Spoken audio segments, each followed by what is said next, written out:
Praise the Lord. Welcome to an exciting series back again. We are continuing the book of Revelation. Revelation की किताब को हम continue कर रहे हैं. This is the 14th session. Okay, this is chapter 7 of the book of Revelation. Revelation अध्याय 7 के बारे में आज हम सीखने वाले हैं.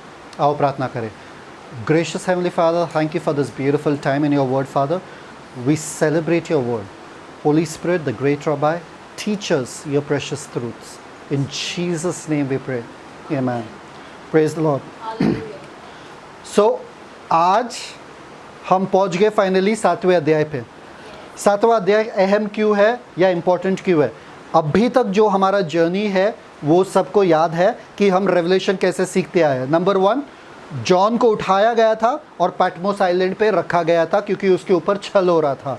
पैटमोस आइलैंड पे एक दिन में संडे के दिन पे वो प्रार्थना कर रहा था और उसको परमेश्वर यीशु मसीह का दर्शन दिखा और यीशु मसीह ने कहा क्या, जो बातें तुमने देखी है, जो बातें हैं और जो बातें होने वाली है वो लिख. तो सबसे पहला जो बोझ ये यूहन्ना के दिमाग में था या दिल पे था वो है कलीसिया के बारे में. इसलिए यीशु मसीह ने 7 कलीसिया के बारे में उनको 2 अध्याय में दिया, चैप्टर 2 और चैप्टर 3 में. उसके बाद यीशु मसीह ने उन्होंने एक आवाज़ सुना, वो यीशु मसीह का ही आवाज़ था. तो आवाज़ सुना कि ऊपर आ, और उस टाइम से वो बातें जो होने को है वो शुरू होती है. ओके, और हमने देखा पहले उन्होंने परमेश्वर को देखा, परमेश्वर के सिंहासन को, 24 प्राचीन को, 4 प्राणी को देखा और उनके स्तुति आराधना को देखा. उसके बाद हम देखते हैं अध्याय 5 में कि मेमना आ जाता है, उस किताब को परमेश्वर के हाथों से लेता है और वापस से स्तुति आराधना चालू होता है. पर इस बार स्वर्गदूत भी आते, इस बार पूरी सृष्टि आ जाती है. उसके बाद मेमना पहला सील खोलता है या पहला मोहर खोलता है. पहले मोहर खोलने पे ये अध्याय 6 में, अध्याय 6 के 6 मोहरें. पहला मोहर खोलने पे क्या होता है, पहला प्राणी बोलता है आ, तो क्या खुलता है, क्या दिखते हैं, एक सफ़ेद घोड़े का मतलब क्या है, शांति. उसके बाद देखता है दूसरा मोहर खोलता है, दूसरा मोहर खोलने पे क्या होता है, लाल घोड़ा. लाल घोड़ा का मतलब क्या है, युद्ध. फिर तीसरा मोहर खोलता है, तीसरा मोहर मतलब काला घोड़ा. काला घोड़ा क्या होता है, अकाल. उसके बाद चौथा मोहर खोलता है, चौथा मोहर पे क्या होता है, पीला घोड़ा. उसका क्या है, मृत्यु और अधोलोक, हेल, नर्क. ओके, उसके बाद क्या होता है, 5वें मोहर खोलने पे क्या दिखता है, वो वेदी के नीचे, कौन सा वाला वेदी, धूप के वेदी के नीचे वो देखता है बहुत से प्राण. वो लोग खड़े हैं वहाँ पे और वो लोग क्या कह रहे, हमारा पलटा लो उन लोगों के ऊपर जो धरती पे है. ठीक है, तो 2 सवाल हमने उस पे उठाया था. नंबर 1 सवाल, अगर चर्च का रैप्चर हो गया था तो रैप्चर के बाद इन लोगों को सुसमाचार किसने दिया. और दूसरा सवाल ये कि किन लोगों के लिए उनको रुकने के लिए बोला था, क्योंकि परमेश्वर ने बोला उन लोगों के लिए रुक जिनका तुम्हारे जैसा मरना ज़रूरी है. तो कौन है वो लोग, आज हम देखेंगे.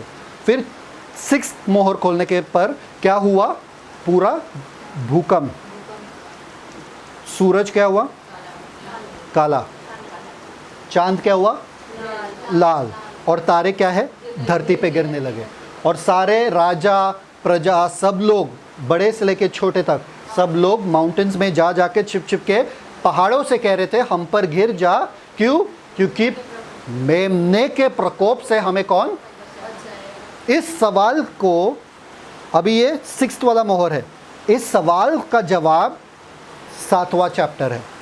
मेमने के प्रकोप के नीचे कौन खड़ा रह सकता है, या मेमने के सामने जब मेमना क्रोधित होता है कौन खड़ा हो सकता है. ये जवाब हमें 7वें अध्याय में मिलता है. और 7वें अध्याय में जवाब देने के बाद वापस 7वां मोहर खुल जाता है. तो 6वें और 7वें मोहर के बीच में जवाब देना ज़रूरी है. इसलिए 7वां अध्याय आता है जवाब देने के लिए कि मेमने के प्रकोप के सामने कौन खड़ा हो सकता है. सिंपल. और 8वें चैप्टर में हम 7वें मोहर को देखेंगे. सिंपल लॉजिक बनता है. आज का प्रीचिंग खत्म. ठीक है, चलो. वो तो हो नहीं सकता. Thank you father. Okay, this is intermission. Intermission का मतलब क्या है, द फर्स्ट पैरेंथेटिकल. इंटरमिशन का मतलब थिएटर में होता है ना ब्रेक, थिएटर में ब्रेक होता है, बड़ा सा आता है वहाँ पे इंटरमिशन, इंटरवल, वैसा ही इंटरमिशन। पैरेंथेटिकल का मतलब क्या है? एक पैसेज को लेकर इंसर्ट किया, पैरेंथेटिकल मतलब कुछ इवेंट को लेके इंसर्ट किया। जब यूहन्ना देख रहा है ना कि चीज़ें क्या हो रही धरती पे, इतने शॉकिंग चीज़ें होती है कि बार बार परमेश्वर उनको ब्रेक देते, इंटरवल देते, किसी और चीज़ दिखाते हैं, जब वो उनको शांत हो जाते हैं वापस से डरावनी चीज़ें दिखाते हैं। तो ऐसे 9 इंटरवल है पूरे रेवलेशन में। कितने? 9 इंटरवल है। 7वां अध्याय एक इंटरवल है, 7वां पूरा अध्याय एक इंटरवल है। मतलब इसका यहाँ पर होना ज़रूरी नहीं था, पर 6वें अध्याय के आखिरी वचन में, 17वें वचन में, क्योंकि वो सवाल पूछा गया कि मेमने के प्रकोप के नीचे कौन खड़ा हो सकता है, 7वें अध्याय को बीच में आना पड़ा, तो यूहन्ना को थोड़ा आराम मिलता है। ऐसे 9 बार परमेश्वर यूहन्ना को ब्रेक देते हैं, वो हम देखते जाएंगे। ये 9 बार आपको याद रखना पड़ेगा। आज मैं 9 के 9 नहीं बोलूँगा, पर 9 बार मार्क करके रखना, लिख के रखना, ठीक है। सो ये फर्स्ट पैरेंथेटिकल है या फर्स्ट इंटरमिशन है। नेक्स्ट, द रात मतलब परमेश्वर का प्रकोप। 7 साल ट्रिब्यूलेशन का हमने ऑलरेडी ये देखा था, रैप्चर एंड रिटर्न, ये हमको पहले से ही पता है। शुरुआत होता है रैप्चर से और रिटर्न। पहले 3.5 साल किसका प्रकोप होता है? मेमने का प्रकोप। बीच हफ्ता ऐसा आता है, और आखिरी 3.5 साल परमेश्वर का प्रकोप, परमेश्वर का प्रकोप होता है, ठीक है। तो मेमने के प्रकोप के नीचे आप खड़े नहीं हो सकते, तो परमेश्वर के प्रकोप के बारे में सोचो कि परमेश्वर के प्रकोप जब आएगा क्या होगा आपके साथ। ओके, नेक्स्ट, आपको ये दिमाग में याद रखना है, ये पूरे क्लेश के समय में 21 विपत्तियां हैं, या 21 करेक्ट प्लेग्स, विपत्तियां हैं, जिसे 7-7-7 में डिवाइड किया, जिसे 7-7-7 में डिवाइड किया। सबसे पहले 7 मोहरे हैं, फिर 7 तुरही है, और फिर 7 कटोरे हैं। 7 मोहरे, 7 तुरही और 7 कटोरे, समझ में आया? तो 7 मोहरे हमने 6 ऑलरेडी सीखा है, एक बाकी है। उसके बाद हम देखेंगे तुरही, 7 तुरही क्या है, और उसके बाद हम देखेंगे 7 कटोरे क्या है। क्या है ये हम सीखते जाएंगे, डोंट वरी। पर ये 21 विपत्तियां है जो परमेश्वर इस दुनिया पे लाने वाला है क्लेश के समय में। आमेन। सबसे पहले क्या? 7 मोहरे, फिर 7 तुरही और 7 कटोरे, ठीक है। नेक्स्ट, ये 7 साल के ट्रिब्यूलेशन में आपको देखने को मिलेगा। ओके, वो सब बाय हार्ट होना चाहिए। और कौन से अध्याय में? 6 अध्याय के 6 मोहरे। नंबर 1 रैप्चर, नंबर 2 मध्य। ये पहले 3.5 साल के बारे में कह रहा हूं मैं, ठीक है।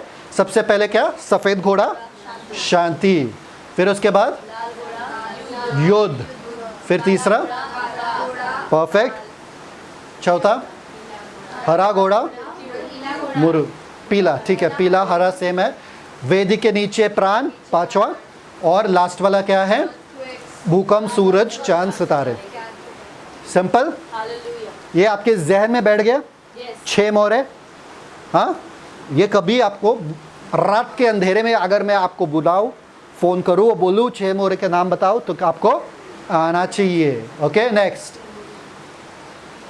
3.5 साल, पहले 3.5 साल, white horse, peace, red horse, black horse, pale horse, souls under the altar, natural disasters, ये सब आपको अध्याय 6 में देखने को मिला। सिंपल, 6 मोहरे 6 अध्याय में, सिंपल। बीच में आखिरी 7वां जो मोहर है, उसके बीच में क्या आता है? ये सवाल कि मेमने के प्रकोप के सामने कौन खड़ा हो सकता है। इस सवाल की वजह से 6 और 7वें मोहर में अंतर आ गया, जिसकी वजह से हमें 7वां चैप्टर मिलता है कि 2 जन है, 2 तरह के जन है जो खड़े हो सकते हैं। वो 1,44,000 यहूदी और महाक्लेश के संत, यूनानी संत। समझ में आ रहा है? ये 2 जन है जो मेमने के प्रकोप में भी खड़े हो सकते हैं। आमेन, यस मैन, नो मैन। ये 7वां अध्याय है और 8वें अध्याय में आपको वो 7वां मोहर देखने को मिलेगा। सिंपल, ये चैप्टर आपके दिमाग में बैठ गया। 6 चैप्टर में 6 मोहर है। उसके बाद वो सवाल की वजह से हमें 7वां चैप्टर मिला, 8वें चैप्टर में 7वां मोहर। Clean and clear? नेक्स्ट, ये था सवाल, for the great day of his wrath is come and who is able to stand। मतलब परमेश्वर, मेमने का प्रकोप का दिन आ गया है और कौन है जो उसका सामना या खड़ा हो सकता है। ये बहुत ही अहम वर्स है, ये बहुत ही अहम वर्स है। क्या वर्स है? हबक्कुक 3:2। कोई पढ़ो डायरेक्ट, उधर से ही पढ़ना। क्रोध करते हुए भी दया करना स्मरण कर। परमेश्वर ऐसे है जो अपने क्रोध में भी दया करना भूल नहीं जाते। परमेश्वर ऐसे है जो अपने क्रोध में भी दया करना भूल नहीं जाते हैं। For example, in his wrath he remembers mercy. Noah के समय में, नू के समय में पूरे दुनिया पे उनका क्रोध आ गया था कि पूरे दुनिया को नष्ट करना है, फिर भी 8 जनों को उन्होंने बचा के रखा। That is mercy. समझ में आ रहा है? परमेश्वर की बड़ी दया के अनुसार के वजह से आज हम बचे हैं, वरना परमेश्वर का प्रकोप के आगे कोई खड़ा नहीं हो सकता है, कोई बचेगा नहीं। अंडरस्टूड?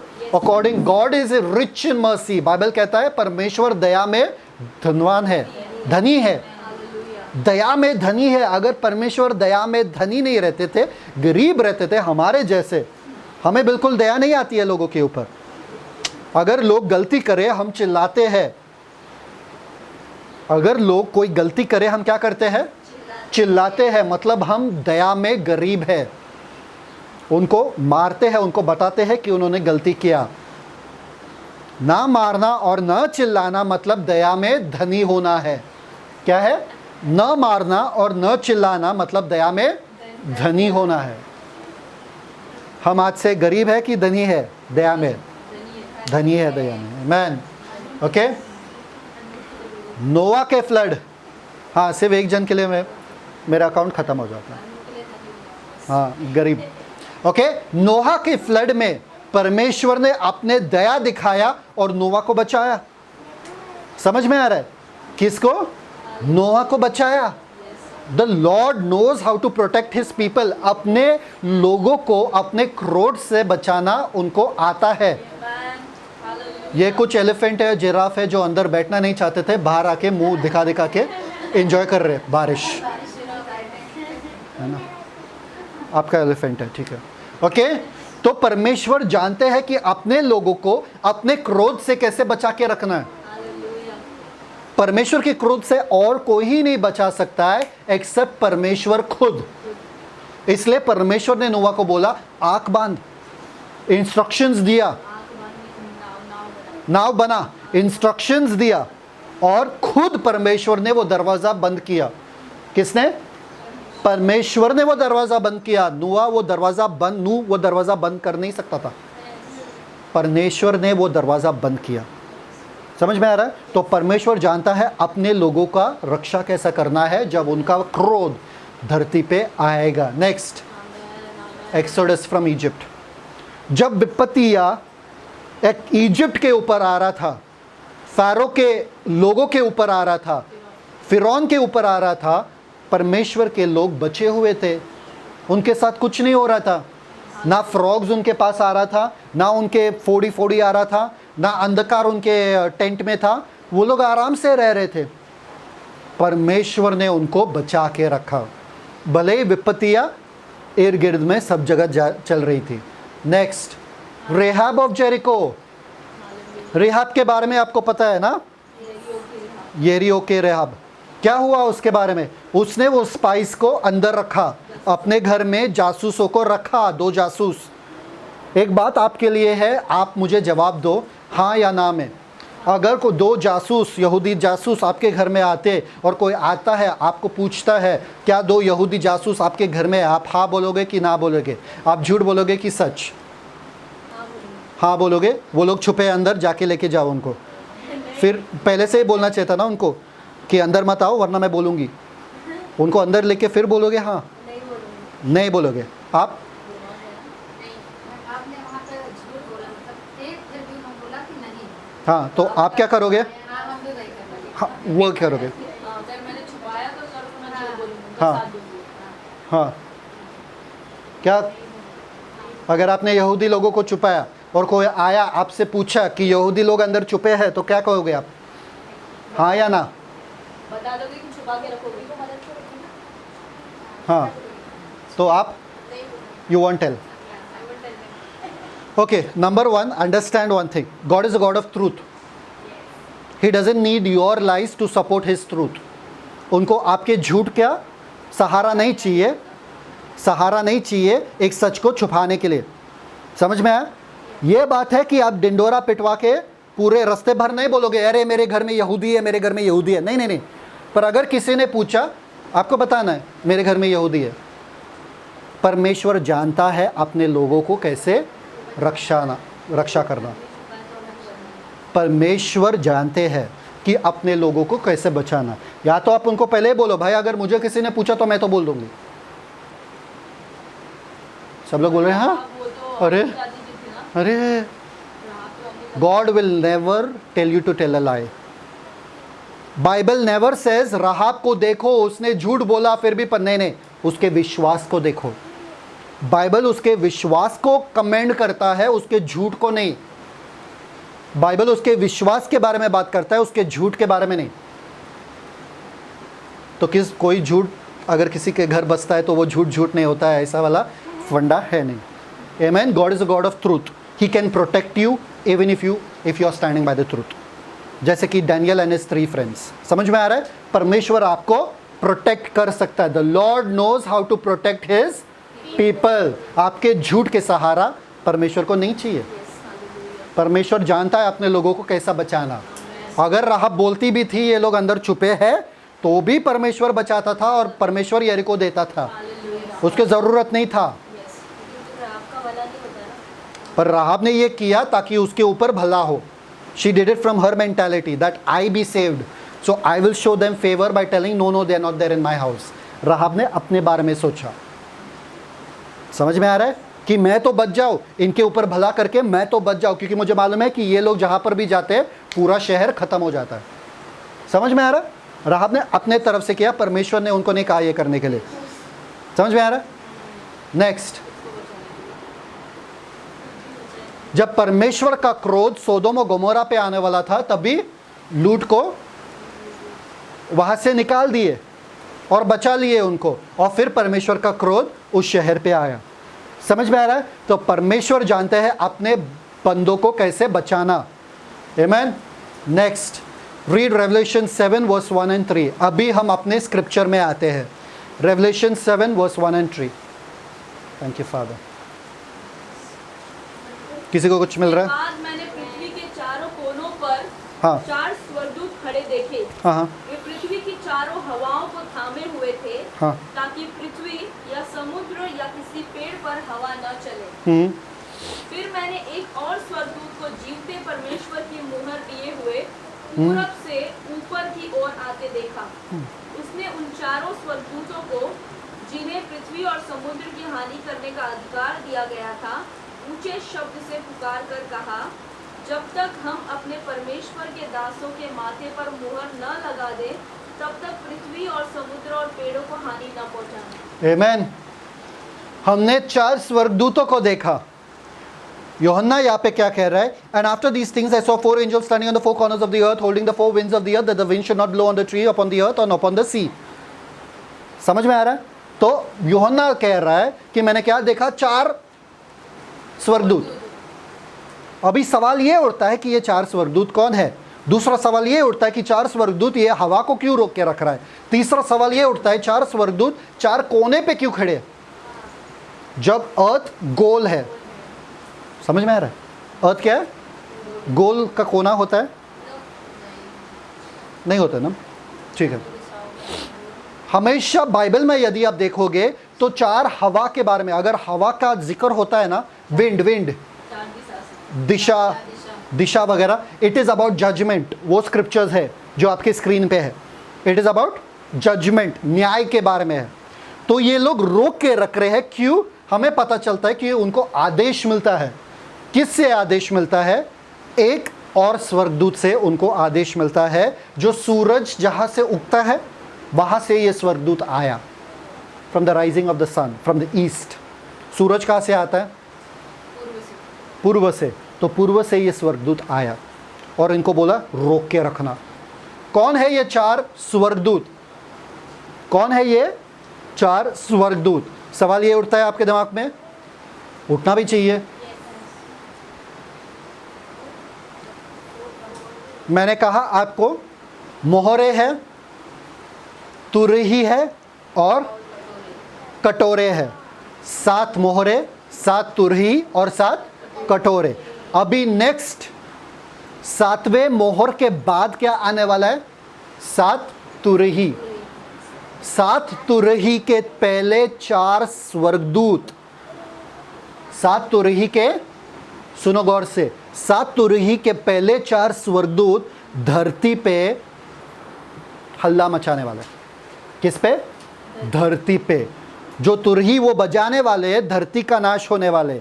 इसलिए उनको बोला गया तुम्हारे नाश करने से पहले रुको, पहले मोहरे लगाने दो उन लोगों के ऊपर जिनके ऊपर नाश नहीं होना चाहिए। समझ में आ रहा है? पास ओवर याद है आपको?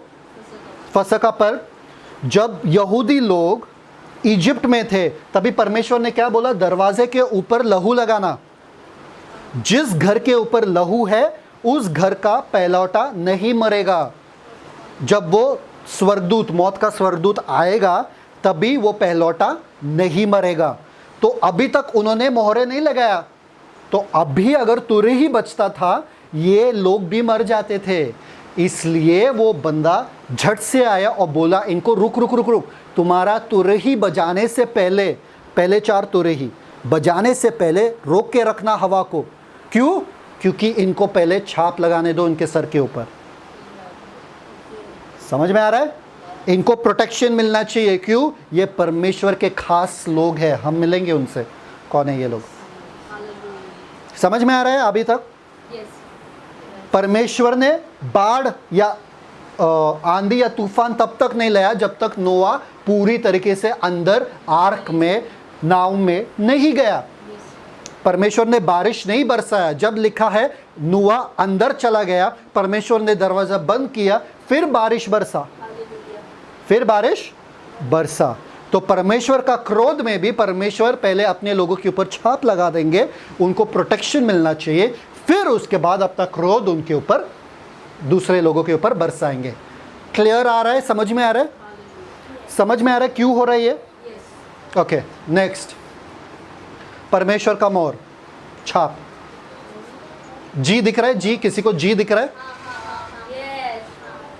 परमेश्वर का छाप। Okay, the seal of the living God. परमेश्वर का छाप मतलब ये लोग मेरे लोग हैं, इन लोगों को मैं बचा के रखूंगा फॉर ओनरशिप एंड प्रोटेक्शन। ये लोग मेरे लोग हैं, इनको मैं बचा के रखूंगा। अगर सील के बारे में आपको और देखना है बाइबल में, ये सारे अध्याय में आप देख सकते हो कि जब भी राजा कुछ कहता है उसके बाद वो अपना छाप लगा देता है, मतलब उसके बाद उसको कोई बदल नहीं सकता है, उसको कोई हटा नहीं सकता है, उस चीज़ को कोई छू नहीं सकता है। अगर राजा ने अपने अंगूठी से छाप लगा दिया ना किधर, तो उस चीज़ को कोई हाथ नहीं लगा सकता है, उस चीज़ को कोई छू नहीं सकता है। I am getting to something, understanding?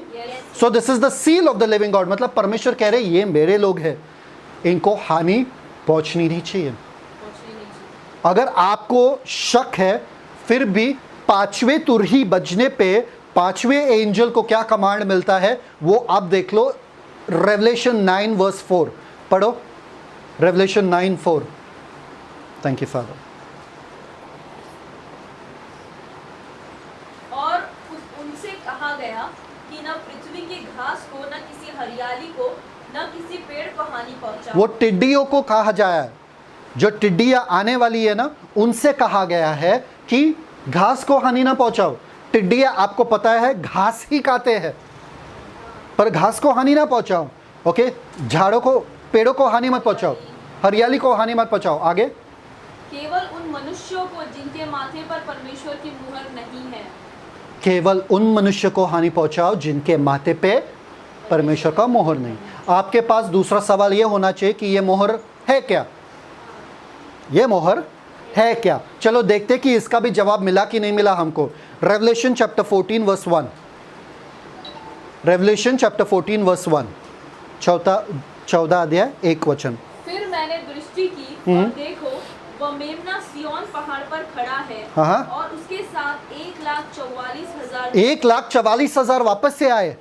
तो 1,44,000 यहूदी ये मेमने के साथ सिय्योन पर्वत पे खड़े, पर क्या है आगे? जिनके माथे पर उसका और उसके पिता का नाम लिखा हुआ है। समझ में आ रहा है? माथे पे सील है, छाप है, किसका? परमेश्वर के नाम का और मेमने के नाम का। समझ में आ रहा है कि ये लोग मेरे लोग हैं, इनको कोई, I'll tell you why it's very important. See, आपको थोड़ा ना दिमाग लगाना पड़ेगा यहाँ पे, आपको थोड़ा अपना इंटेलिजेंस यूज करना पड़ेगा यहाँ पे, क्योंकि हम दो राज्यों के बीच में, दो शक्तियों के बीच में हम खड़े हैं यहाँ पे अभी फिलहाल रेवलेशन में। एक अंधकार का शक्ति, एक उजियाले का, the light and darkness. This is the main battle ground. Revelation main battle ground है। शातिर बनना चाहिए आपको, थोड़ा दिमाग लगाना पड़ेगा आपको।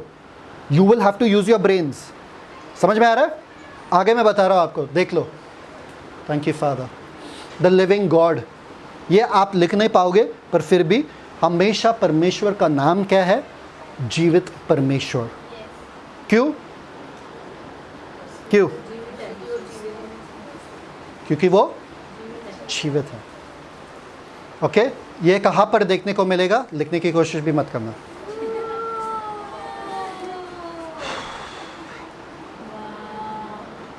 आमेन।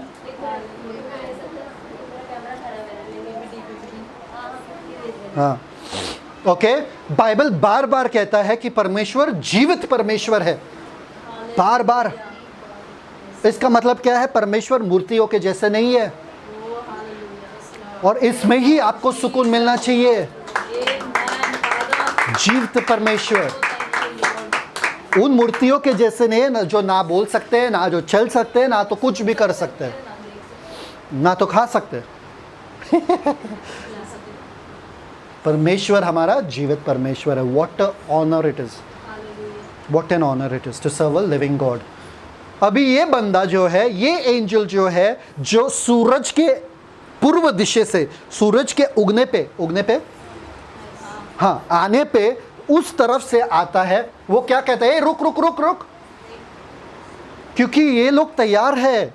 जो शब्द ग्रीक में यूज किया गया है ना, जब वो लोग हवा को पकड़ के रखे हैं, it is like as if the wind wants to just flow. जैसे कि पानी को पकड़ के रखा है या कुछ पकड़ के रखते हो ना, जब नल से पानी गिर रहा है और वो बंद ही नहीं हो रहा है, तब पकड़ते हो, इधर से निकलता है, इधर से निकलता है, इधर से निकलता है, और आप कोशिश करते हो। वैसे ये लोग पकड़ के रखे ताकि वो हवा आए ना, बहुत मुश्किल से पकड़ के। अगर एंजल्स मुश्किल से पकड़ के रखे, मतलब सोचो वो हवा, परमेश्वर के क्रोध का हवा कैसा है। एंजल्स पकड़ के रखा है, क्यों? उनको आदेश मिला इस एंजल से, वेट वेट वेट, रुक रुक रुक। क्यों रुक भाई? अभी तक छाप नहीं लगा दिया मैंने, अभी तक मेरे लोगों को, परमेश्वर के जनों को मैंने सील नहीं किया, वरना वो लोग भी, उनको भी हानि हो जाएगी। तो क्या कहता है ये? पढ़ो। जब तक हम अपने परमेश्वर के दासों के माथे पर मुहर न लगा दे, तब तक पृथ्वी और समुद्र और पेड़ों को हानि न पहुंचाना। तब तक रुक जाना। Simple, simple. मोहर लगाना है। क्या लगाना है? मोहर लगाना है। Okay, next, what is the, वो हमने ऑलरेडी देखा। कहां पर है? This is in revelation 14:1। अगर मैं आपको वापस पूछूं कि वो मोहर क्या है, आपको बोलना चाहिए रेवलेशन 14:1 में पिता का नाम और मेमने का नाम। क्या है? मोहर क्या है? पिता का नाम और मेमने का नाम। सिंपल, वेरी सिंपल पैसेज, पर इसमें सीखने के लिए बहुत कुछ है। बहुत ही साधारण अध्याय है, पर इसमें गहरे बातें बहुत है जो हमें मास्टर करना पड़ेगा। आमेन, यस मैन, नो मैन? ठीक है, तो हमने ऑलरेडी देखा कि मोहर है क्या। Okay, next, sign of protection, मतलब मैं इनका सुरक्षा करने वाला हूं। Very important, you have to read this passage, क्योंकि हमने ऑलरेडी पता है पास ओवर में और रेहाब का प्रोटेक्शन कैसा हुआ। रेहाब को क्या बोला? एक लाल वस्त्र आप आपकी खिड़की के बाहर रखो, हमको पता चलेगा कि ये घर तुम्हारा है, फिर इनको हम हानि नहीं पहुंचाएंगे। और पास ओवर में क्या हुआ? मेमने का लहू बाहर लगा दो, जिस घर पे मेमने का लहू है उस घर में कोई मरेगा नहीं, मतलब वो पहलौठा नहीं मरेगा। तो ये दो साइन तो दिया है, पर क्या ऐसा कोई साइन हुआ है पुराने नियम में? हाँ, हुआ है। एजिकल चैप्टर 9 वर्स 3 to 6 पढ़ो। Ezekiel chapter 9 verse 3 to 6, very beautiful parallel to what we are learning here today. बहुत खूबसूरत वचन है। और इज़राइल के परमेश्वर का तेज करूबों पर से, जिनके ऊपर वह रहा करता था, भवन की डेवड़ी पर उठ आया था। 9 3 to 6 ना?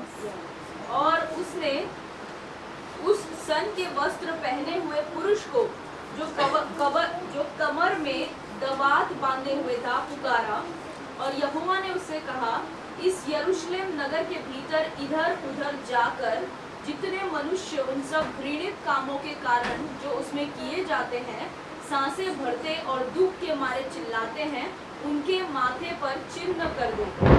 तब उसने मेरे सुनते हुए दूसरों से कहा, नगर में उनके पीछे पीछे चलकर मारते जाओ, किसी पर दया न करना और न कोमलता से काम करना। परफेक्ट, समझ में आ रहा? उस समय में भी माथे पे चिन्ह लगाओ ताकि इन लोगों के ऊपर हानि ना पहुंचे बाकी लोगों पे। बूढ़े, युवा, कुंवारी, बाल बच्चे, स्त्रियां, सबको मार कर नाश करो, परंतु जिस किसी मनुष्य के माथे पर वह चिन्ह हो उसके निकट न जाना, और मेरे पवित्र स्थान ही से आरंभ करो। और उन्होंने उन पुर्नियों से आरंभ किया जो भवन के सामने थे। समझ में आ रहा है? समझ में आ रहा है? तो पुराने नियम में भी ये है कि उनके ऊपर, माथे के ऊपर चिन्ह लगाओ ताकि उनको कोई हानि ना पहुंचे। पर जो लोगों के ऊपर वो माथे के ऊपर वो चिन्ह नहीं है, उनको वो हानि पहुंचने वाली है। Amen? Next, come on, I want you to get this point. Okay, I want you to get this point. If you all don't get this point, you all are going to miss everything. अगर ये आपको समझ में नहीं आया तो आप सब कुछ मिस कर जाओगे। परमेश्वर अपने लोगों पे चिन्ह या मोहर लगा रहा है, मतलब उनको कोई छू नहीं सकता है। ना अलौकिक विपत्तियां, ना मसीह विरोधी। समझ में आ रहा है? ना अलौकिक विपत्तियां, नैसर्गिक विपत्तियां, ना मसीह विरोधी उनको छू सकता है, क्योंकि उनके सर के ऊपर मोहरे है। आपने कभी 666 के बारे में सुना है? वो किसका मोहर है? तो मसीह विरोधी के दिमाग में ये आता है कि अगर परमेश्वर अपने लोगों के ऊपर मोहर लगा के मुझसे बचा सकता है, तो मैं अपने लोगों पे मोहर लगा के परमेश्वर से क्यों ना बचाऊं? इसलिए antichrist can not harm the one sealed with God seal, इसलिए he comes up with a seal that God can not destroy his followers. उनको भी लगता है कि मेरे फॉलोअर्स को परमेश्वर छू नहीं पाएंगे अगर मैं एक मोहर उनके ऊपर लगा दूं। समझ में आया? जो कुछ मसीह विरोधी करता है वो परमेश्वर का नकल ही करता है। समझ में आ रहा है? Understand, you have to put mind in this. ये आपको मिलेगा नहीं बाहर, दिमाग लगाना पड़ेगा इसमें थोड़ा, कि मसीह विरोधी को ये आइडिया कहां से मिला है। शैतान को नया आइडिया नहीं मिलता है। शैतान पुराने आइडियाज को कॉपी कर करके चीजें करता है। शैतान नई चीजें का आरंभ नहीं करता है। समझ में आ रहा है? सब कॉपी करता है। इसलिए आप देखोगे पिता, पुत्र और पवित्र आत्मा। शैतान का क्या है? ड्रैगन, मसीह विरोधी और झूठा भविष्यद्वक्ता, 3 जन। पशु, झूठा भविष्यद्वक्ता और मसीह विरोधी। समझ में आ रहा है? वो भी 3 समझ में आ रहा है? हम सब सीखने वाले, पर मसीह विरोधी का दिमाग देख लो, शैतान का दिमाग देख लो। समझ में आ रहा है? यू आर विथ मी ना? ये सारे उसके मोहर है, जहाँ पर मसीह विरोधी अपना मोहर डालता है, ये सारे वचन उसके बारे में कहता है। परमेश्वर के मोहर के बाद ये सब कॉपी। सब कॉपी किया परमेश्वर के मोहर के बाद। आमीन। और आपको पता है ना 13 अध्याय से क्यों शुरू होता है उसका मोहर वगैरह? हाँ, क्योंकि वो सेकंड हाफ चालू हो जाता है। हाँ, स्मार्ट। क्योंकि पहले हफ्ते में वो है ही नहीं, और सेकंड हफ्ता मैंने क्या कहा, मिडिल ऑफ द वीक वो आ जाता है। Middle of the week is chapter 10 to chapter 13। Last वाला हफ्ता क्या है? 3.5 साल क्या है? 14 से लेके 19। तो ये क्या कहाँ से शुरू होता है? जब से वो खड़ा होता है 13 चैप्टर में, तब से उसका प्रक्रिया शुरू होता है। Very clean revelation is. आपको समझ में आएगा जब आप रेवलेशन पढ़ोगे ना, इतना ब्यूटीफुली उसको क्रिएट किया है या डाला है ना परमेश्वर ने, कोई इसको कंफ्यूज कैसे कर सकता है? फर्स्ट, याद है पिछले बार हमने ये सवाल पूछा था 5वें मोहर के अंदर, उन लोगों को प्रचार किसने किया था? किसको? जो वेदी के नीचे प्राण थे। क्यों? क्योंकि चर्च का तो रैप्चर हो चुका था। तो उनको प्रचार किसने किया? वो जवाब हमें रेवल्यूशन 7, 4 और 8 में मिलता है। पढ़ो रेवल्यूशन 7, 4 से लेके 8।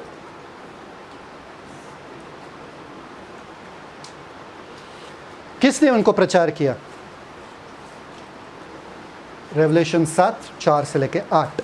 और जिन पर मुहर दी गई, मैंने उनकी गिनती सुनी कि इज़राइल की संतानों के सब गोत्रों में से 1,44,000 पर मुहर दी गई। यहूदा के गोत्र में से 1 मिनट, 12,000। ये यहूदा, रूबेन, गैड, कितने बार पढ़ा या छोड़ दिया वो सब? पढ़ा? ठीक है, आगे पढ़ो। आशर, नफ्ताली, मनसे, हाँ, सिमियोन, लीवाई, इसाकर, ज़ेबुलून, जोसेफ, बेंजामिन। हाँ, पढ़ो। यहूदा के गोत्र में से 12,000 पर मुहर दी गई।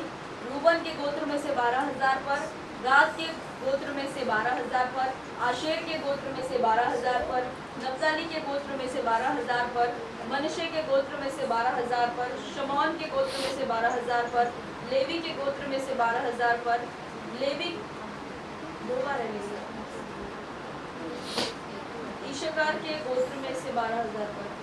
आगे 8। ज़बूलून के गोत्र में से 12,000 पर। यूसुफ के गोत्र में से 12,000 पर। बिन्यामीन के गोत्र में से 12,000 पर दी गई। 12,000। अगर आपको बाय हार्ट करना है, मेमोराइज करना है, ये सबसे बेस्ट वर्सेस है ना मेमोराइज करने के लिए। सिर्फ नाम तो मेमोराइज करना, बाकी सब 12,000 ही चल रहे सब। सबसे ईजीएस्ट यही है। जब रेवलेशन मेमोराइज कर रहा था तभी सबसे ईजीएस्ट तो यही लगा मुझे। ओके, कितना? 1,44,000। इन लोगों को याद रखना, क्योंकि मध्य वीक तक we are going to see them. बीच हफ्ते तक हम लोग इनको देखने वाले हैं। क्या 1,44,000? इसमें यूनानी लोग नहीं है। 12,000 हर एक 12 ट्राइब से, 12 गोत्र से 12,000। अगर एक ट्राइब से 12,000 आया तो 12 ट्राइब से 12,000 लोगे तो कितना होगा? 1,44,000। पर सवाल ये उठता है कि यरूशलेम 70वीं एडी में पूरा डिस्ट्रॉय हो चुका था। उसमें उनका कॉपी सब खत्म हुआ। किसका? यहूदी लोगों का, कि कौन कौन से गोत्र का है। अगर आपको पता ही नहीं है कि कौन कौन से गोत्र का है, तो आपको कैसे पता चलेगा 12,000 12 गोत्र से कौन उठा के लेके आएगा? परमेश्वर को ही पता है। इतने सालों के बाद भी कि 12,000 वो 12 गोत्र में अभी भी ढूंढ सकते परमेश्वर। भले ही उनके पास रिकॉर्ड्स में नहीं है कि हमारा गोत्र कौन सा है, हम कौन से ट्राइब के हैं, परमेश्वर के पास सारे रिकॉर्ड्स मौजूद है। आमीन। तो परमेश्वर के लिए कोई मुश्किल काम होने वाले नहीं। ये कौन है? क्यों उन्हें बचा के रखा है? God is going to use them as evangelists. परमेश्वर उनको कैसे यूज करने वाले? सुसमाचार देने के लिए। क्योंकि परमेश्वर का पहले से ही डिजायर था कि यहूदी लोगों के द्वारा मसीह दुनिया में प्रकट हो, यहूदी लोगों के द्वारा सुसमाचार दुनिया में जाए। यह परमेश्वर का पहले से ही योजना था और वो परमेश्वर यहाँ पे पूरा करने वाले। आमेन, यस मैन। कि यहूदी लोगों के द्वारा प्रचार होने वाला है, जिसके वजह से वो वेदी के नीचे प्राण बच गए, मतलब परमेश्वर को जानने लगे इनके प्रचार के वजह से। अच्छी बात है, बुरी बात है? बहुत अच्छी बात है। Praise the Lord। अभी मैंने preach किया वो altars के soul things वाले। करेक्ट। इसलिए देखो ना, उनका प्रार्थना भी कैसा है? पुराने नियम वाला प्रार्थना है, हमारा पलटा लो। क्यों? क्योंकि ये यहूदी लोगों ने उनको सिखाया ऐसा प्रार्थना करना चाहिए, पलटा वल्टा। फिर ही उनको पता है ना ऐसा, फिर ही उनको पता चलेगा ना। तो जो सिखा रहा है आपको, उसी से आप सीख के कुछ प्रार्थना करोगे ना।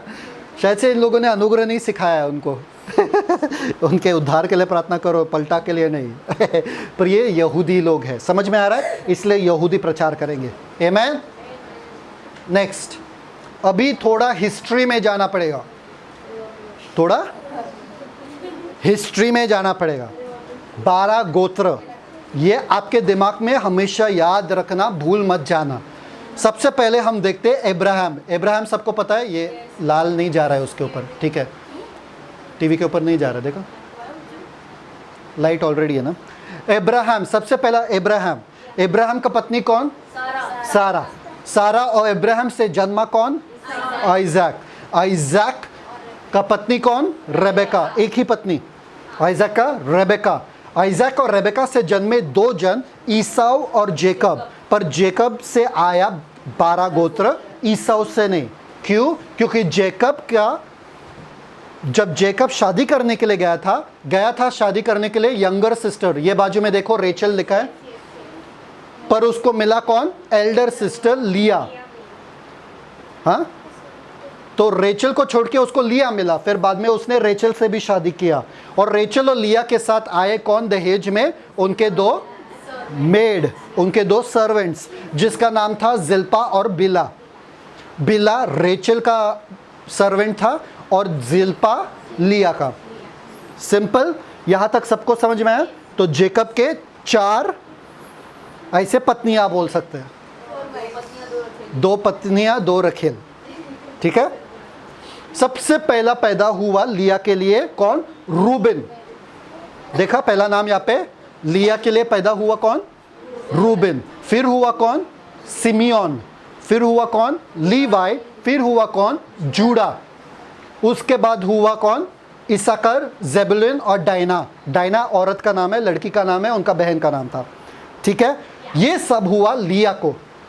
तो बीच में क्या हुआ? लिया को पता चला कि उसको बच्चे नहीं हो रहे थे, इसलिए उसने अपना मेड, अपने जो दास है उसको, दासी जो है उसको बोला कि मेरे पति के साथ जाके सो जा। तो पति के साथ सोने के बाद कौन मिला? गैड और आशर, बीच वाले 2, गैड और आशर। फिर रेचल को गुस्सा आया, रेचल ने बोला बिला तू भी जा, मेरे पति के साथ सो जा। तो उसको कौन मिला? डैन और नेफ्टली। कौन मिला? 2 बच्चे वहां से, डैन और नेफ्टली। फाइनली रेचल को क्या हुआ? जोसेफ। रेचल जोसेफ हुआ और लास्ट में बेंजामिन। और बेंजामिन को जन्म देते देते रेचल चल बसी या मर गई। तो कितने बच्चे हुए total? 12। Reuben, Simeon, Levi, Judah, फिर डैन, नेफ्टली, फिर गैड, आशर, फिर इसाकर, जेबुलून, फिर जोसेफ और बेंजामिन। नंबर भी लिखे वहां पे 12। 12 मिले आपको। 12 बच्चे कहाँ पैदा हुआ? एक ही बंदे को, जेकब को। इसलिए जेकब का नाम परमेश्वर ने बदल के क्या रखा? इज़राइल। इसलिए इज़राइल के 12 गोत्र है। सिंपल। अब्राहम का फैमिली ट्री। आमेन। समझ में आया? जोसेफ किसका बेटा है? जोसेफ का बेटा है। Wow. Rachel. Benjamin, Rachel, Gad, Asher, Zilpah, okay, Naphtali, okay, Dan, Issachar, Leah, ले लिया, Dinah, Zebulun, Levi, Judah, Simeon, Reuben, Leah. Leah ने सब ले लिया, बाकी कुछ दो बाकी को मिला बस।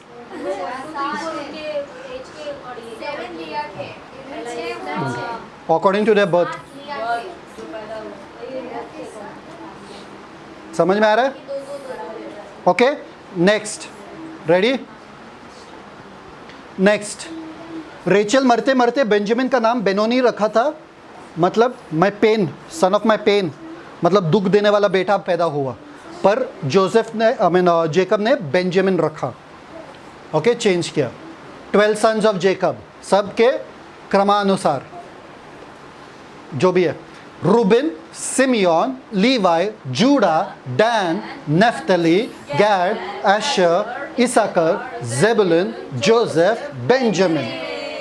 सिंपल। ये 12 बच्चे हैं जेकब के।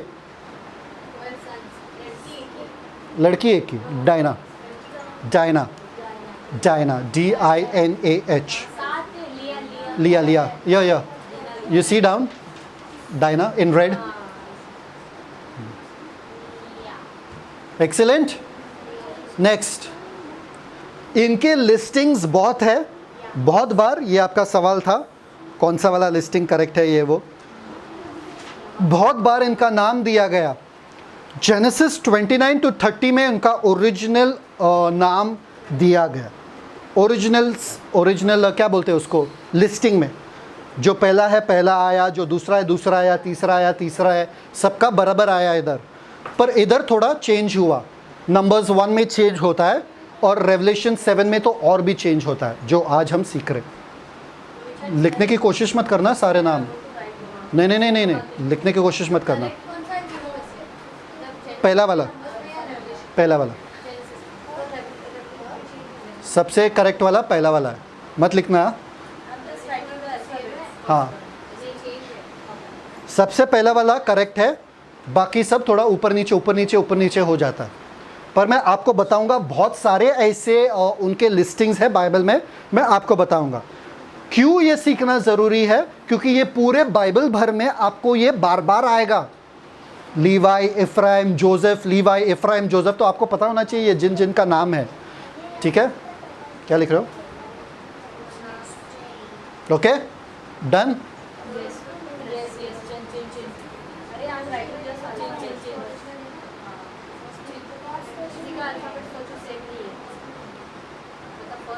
First is same.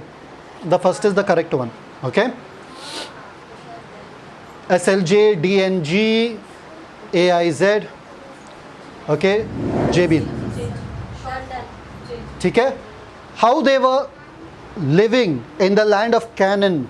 Once they got the land of Canaan, they were divided according to their tribes. जब उनको कैनन लैंड में जगह मिला तो उनके ट्राइब के अनुसार वो लोग जीने लगे, गोत्र के अनुसार वो लोग जीने लगे। सबसे नीचे दिख रहा है आपको जूड़ा, हरा कलर में जूड़ा दिखाई दे रहा है, या जूड़ा।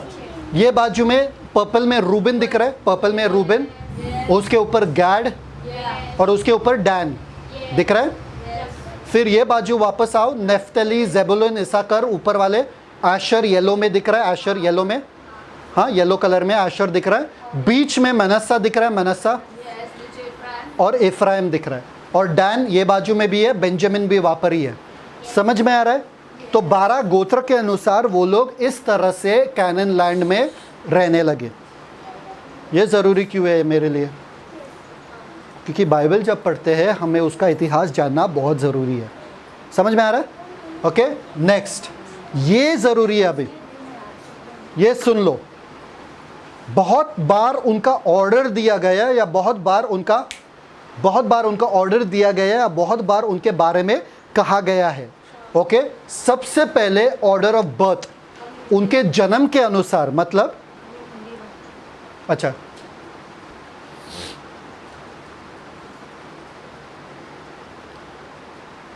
सबसे पहले उनके जन्म के अनुसार उनका ऑर्डर दिया गया। जन्म के अनुसार मतलब पहला लड़का जो हुआ, दूसरा लड़का जो हुआ, तीसरा लड़का जो हुआ, उसके हिसाब से। दूसरा वाला जो है याकूब के आशीष के अनुसार, मतलब याकूब ने उनको आशीष कैसा किया, वो क्रम के अनुसार उनका लिस्टिंग है। समझ में आ रहा है? तीसरा डेरे के अनुसार, मतलब जैसे उन्होंने डेरा लगाया रेगिस्तान में, वैसे उनका नाम आते गया। समझ में आ रहा है? नेक्स्ट, कैनान से पहले जनगणना, census before the canyon land, मतलब कैनान लैंड में जाने से पहले उनका गिनती किया गया था, उस गिनती के अनुसार उनका नाम वहां पर आता है। पांचवा, जब आशीष और श्राप उनके ऊपर कहा जा रहा था, उनके लिस्टिंग अलग है। मूसा के आशीष के वक्त उनका लिस्टिंग अलग है, मतलब उनका नाम अलग क्रमांक में आता है। जब उनके राजकुमारों का नाम बताया जा रहा है तभी उनका लिस्टिंग अलग है। जब विरासत के बारे में जिक्र होता है उनका लिस्टिंग भी अलग है। नौवा, पत्नियां और अकेलों के बारे में जब कहा जाता है तभी उनका लिस्टिंग अलग है उनका। और शहर के द्वार, the gates of the city, तभी भी उनका लिस्टिंग अलग है। पर मेन लिस्टिंग या मेन उनका क्रमांक आपको कहां पे मिलता है? जेनेसिस में। तो ये मत देखना कि इसमें ये गायब है, उसमें वो गायब है। एक चीज़ याद रखना है इसमें, मैं आपको बताऊंगा आगे जाके। क्या हुआ? एक चीज़ याद रखना, मैं आगे जाऊँ बाद में लिखना। फ्यू क्वेश्चंस, ये मुद्दे बहुत ज़रूरी है। नंबर 1, जब आप रेवलेशन चैप्टर 7 पढ़ते हो उसमें सबसे पहले किसका नाम आता है? किसका नाम आता है? यहूदा का नाम आता है। पर सबसे पहला बेटा लिया का कौन था? रूबेन। तो यहूदा का नाम पहला क्यों आता है, रूबेन का क्यों नहीं? क्योंकि रूबेन ने पाप किया, अपने ही पिता के पत्नी के साथ, रखेल के साथ उसने शारीरिक संबंध रखे। कौन से रखेल के साथ? बिल्ला के साथ, रेचल की दासी के साथ। ये कहां पर लिखा है? फर्स्ट क्रॉनिकल्स 5:1, पहला इतिहास 5:1 पढ़ो। पहला इतिहास 5:1। इंटरेस्टिंग।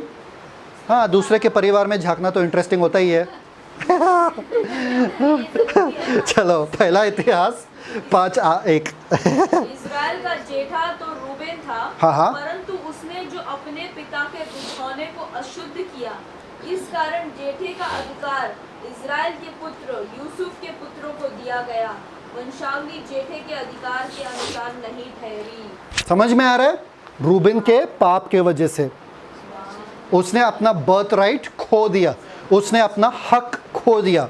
इसलिए जूडा का नाम हमेशा पहला आता है। इसलिए यीशु मसीह यहूदा का शेर है, रूबेन का नहीं। रूबेन का मनुष्य नहीं, यहूदा का शेर है। द फर्स्ट बॉर्न, पहलौटा। देख रहे, जब आप बाइबल पढ़ते हो आपको लगता है रूबेन पहलौटा है, पर रूबेन ने हक खो दिया। पहलौटा स्थान जो मिला आशीष की वजह से वो यहूदा है, जूड़ा। आमेन। नेक्स्ट, अभी दूसरा सवाल, डैन और इफ्राइम क्यों नहीं है? इफ्राइम हमेशा रहता था, है ना? सवाल आपका है ना? डैन और इफ्राइम क्यों नहीं है? कुछ लोग कहते हैं इन वचनों के वजह से कि डैन और इफ्राइम ये दो ऐसे शहर थे जो बहुत मूर्ति पूजा में गए। अगर आप बाइबल पढ़ोगे तो डैन के बारे में यह कहा जाता है कि डैन ने उस ज़मीन के ऊपर कब्जा नहीं किया था। डैन ने उस ज़मीन के ऊपर कब्जा नहीं किया जो जोशुआ ने कहा था। तो इसलिए उनका नाम यहाँ पर नहीं है। पर ये बिल्कुल गलत है। क्यों? हमें क्या पता क्यों? उस समय में जब परमेश्वर इन यहूदियों को चुन रहा है तभी इन लोगों के ट्राइब से कोई नहीं आया। अब आगे डैन और इफ्राइम से कोई रिस्पॉन्स नहीं आया, इसलिए परमेश्वर ने इन लोगों को छोड़ दिया। सिंपल।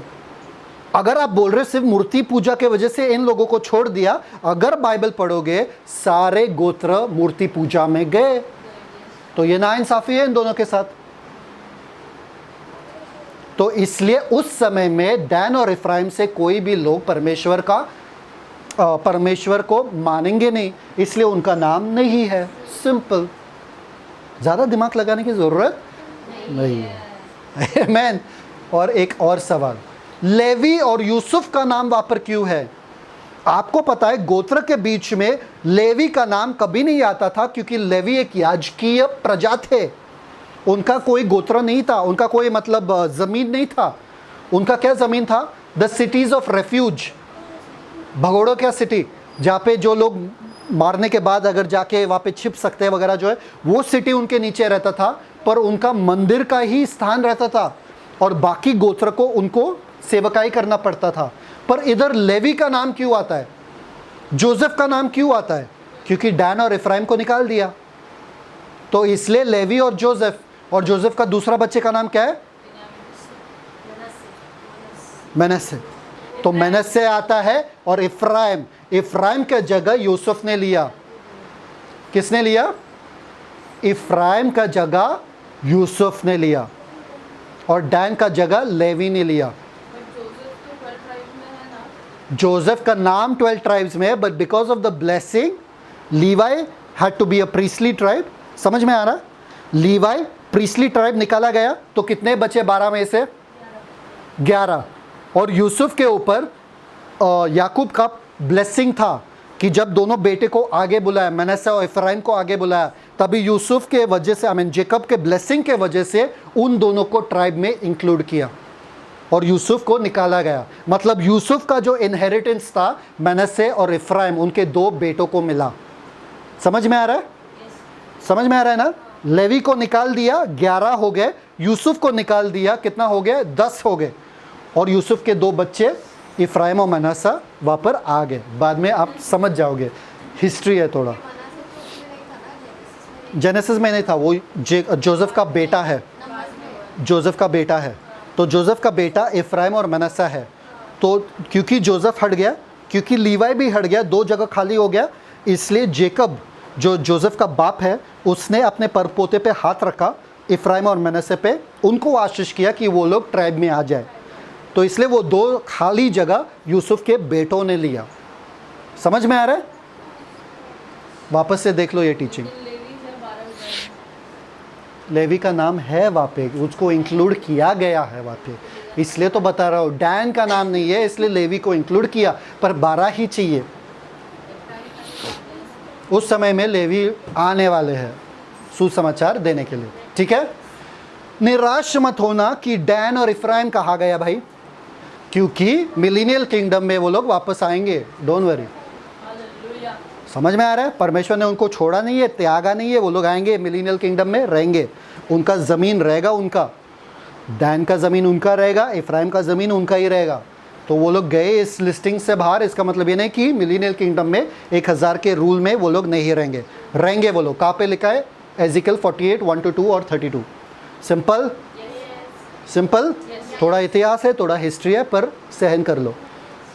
या नेक्स्ट, बाइबल में लिखा है, यदि यहूदी लोगों ने परमेश्वर के वचन को नहीं अपनाया, मसीहा को नहीं अपनाया, फिर भी उनके लिए आशा है। क्या है? क्या है? आशा है। ओके, क्या आशा है? ये पौलुस ने खुद कहा। क्या कहा पौलुस ने? पढ़ो। इस रीति से सारा इज़राइल उद्धार पाएगा।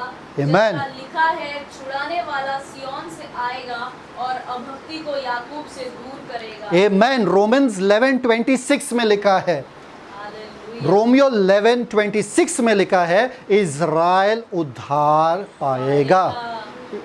और उद्धार किसके नाम में है? केवल एक ही नाम, वो है यीशु नाम। मतलब इज़राइल यीशु को अपना मसीहा मानेगा। ये परमेश्वर के वचन में है। आमेन। और ये इस चीज़ का आरंभ है।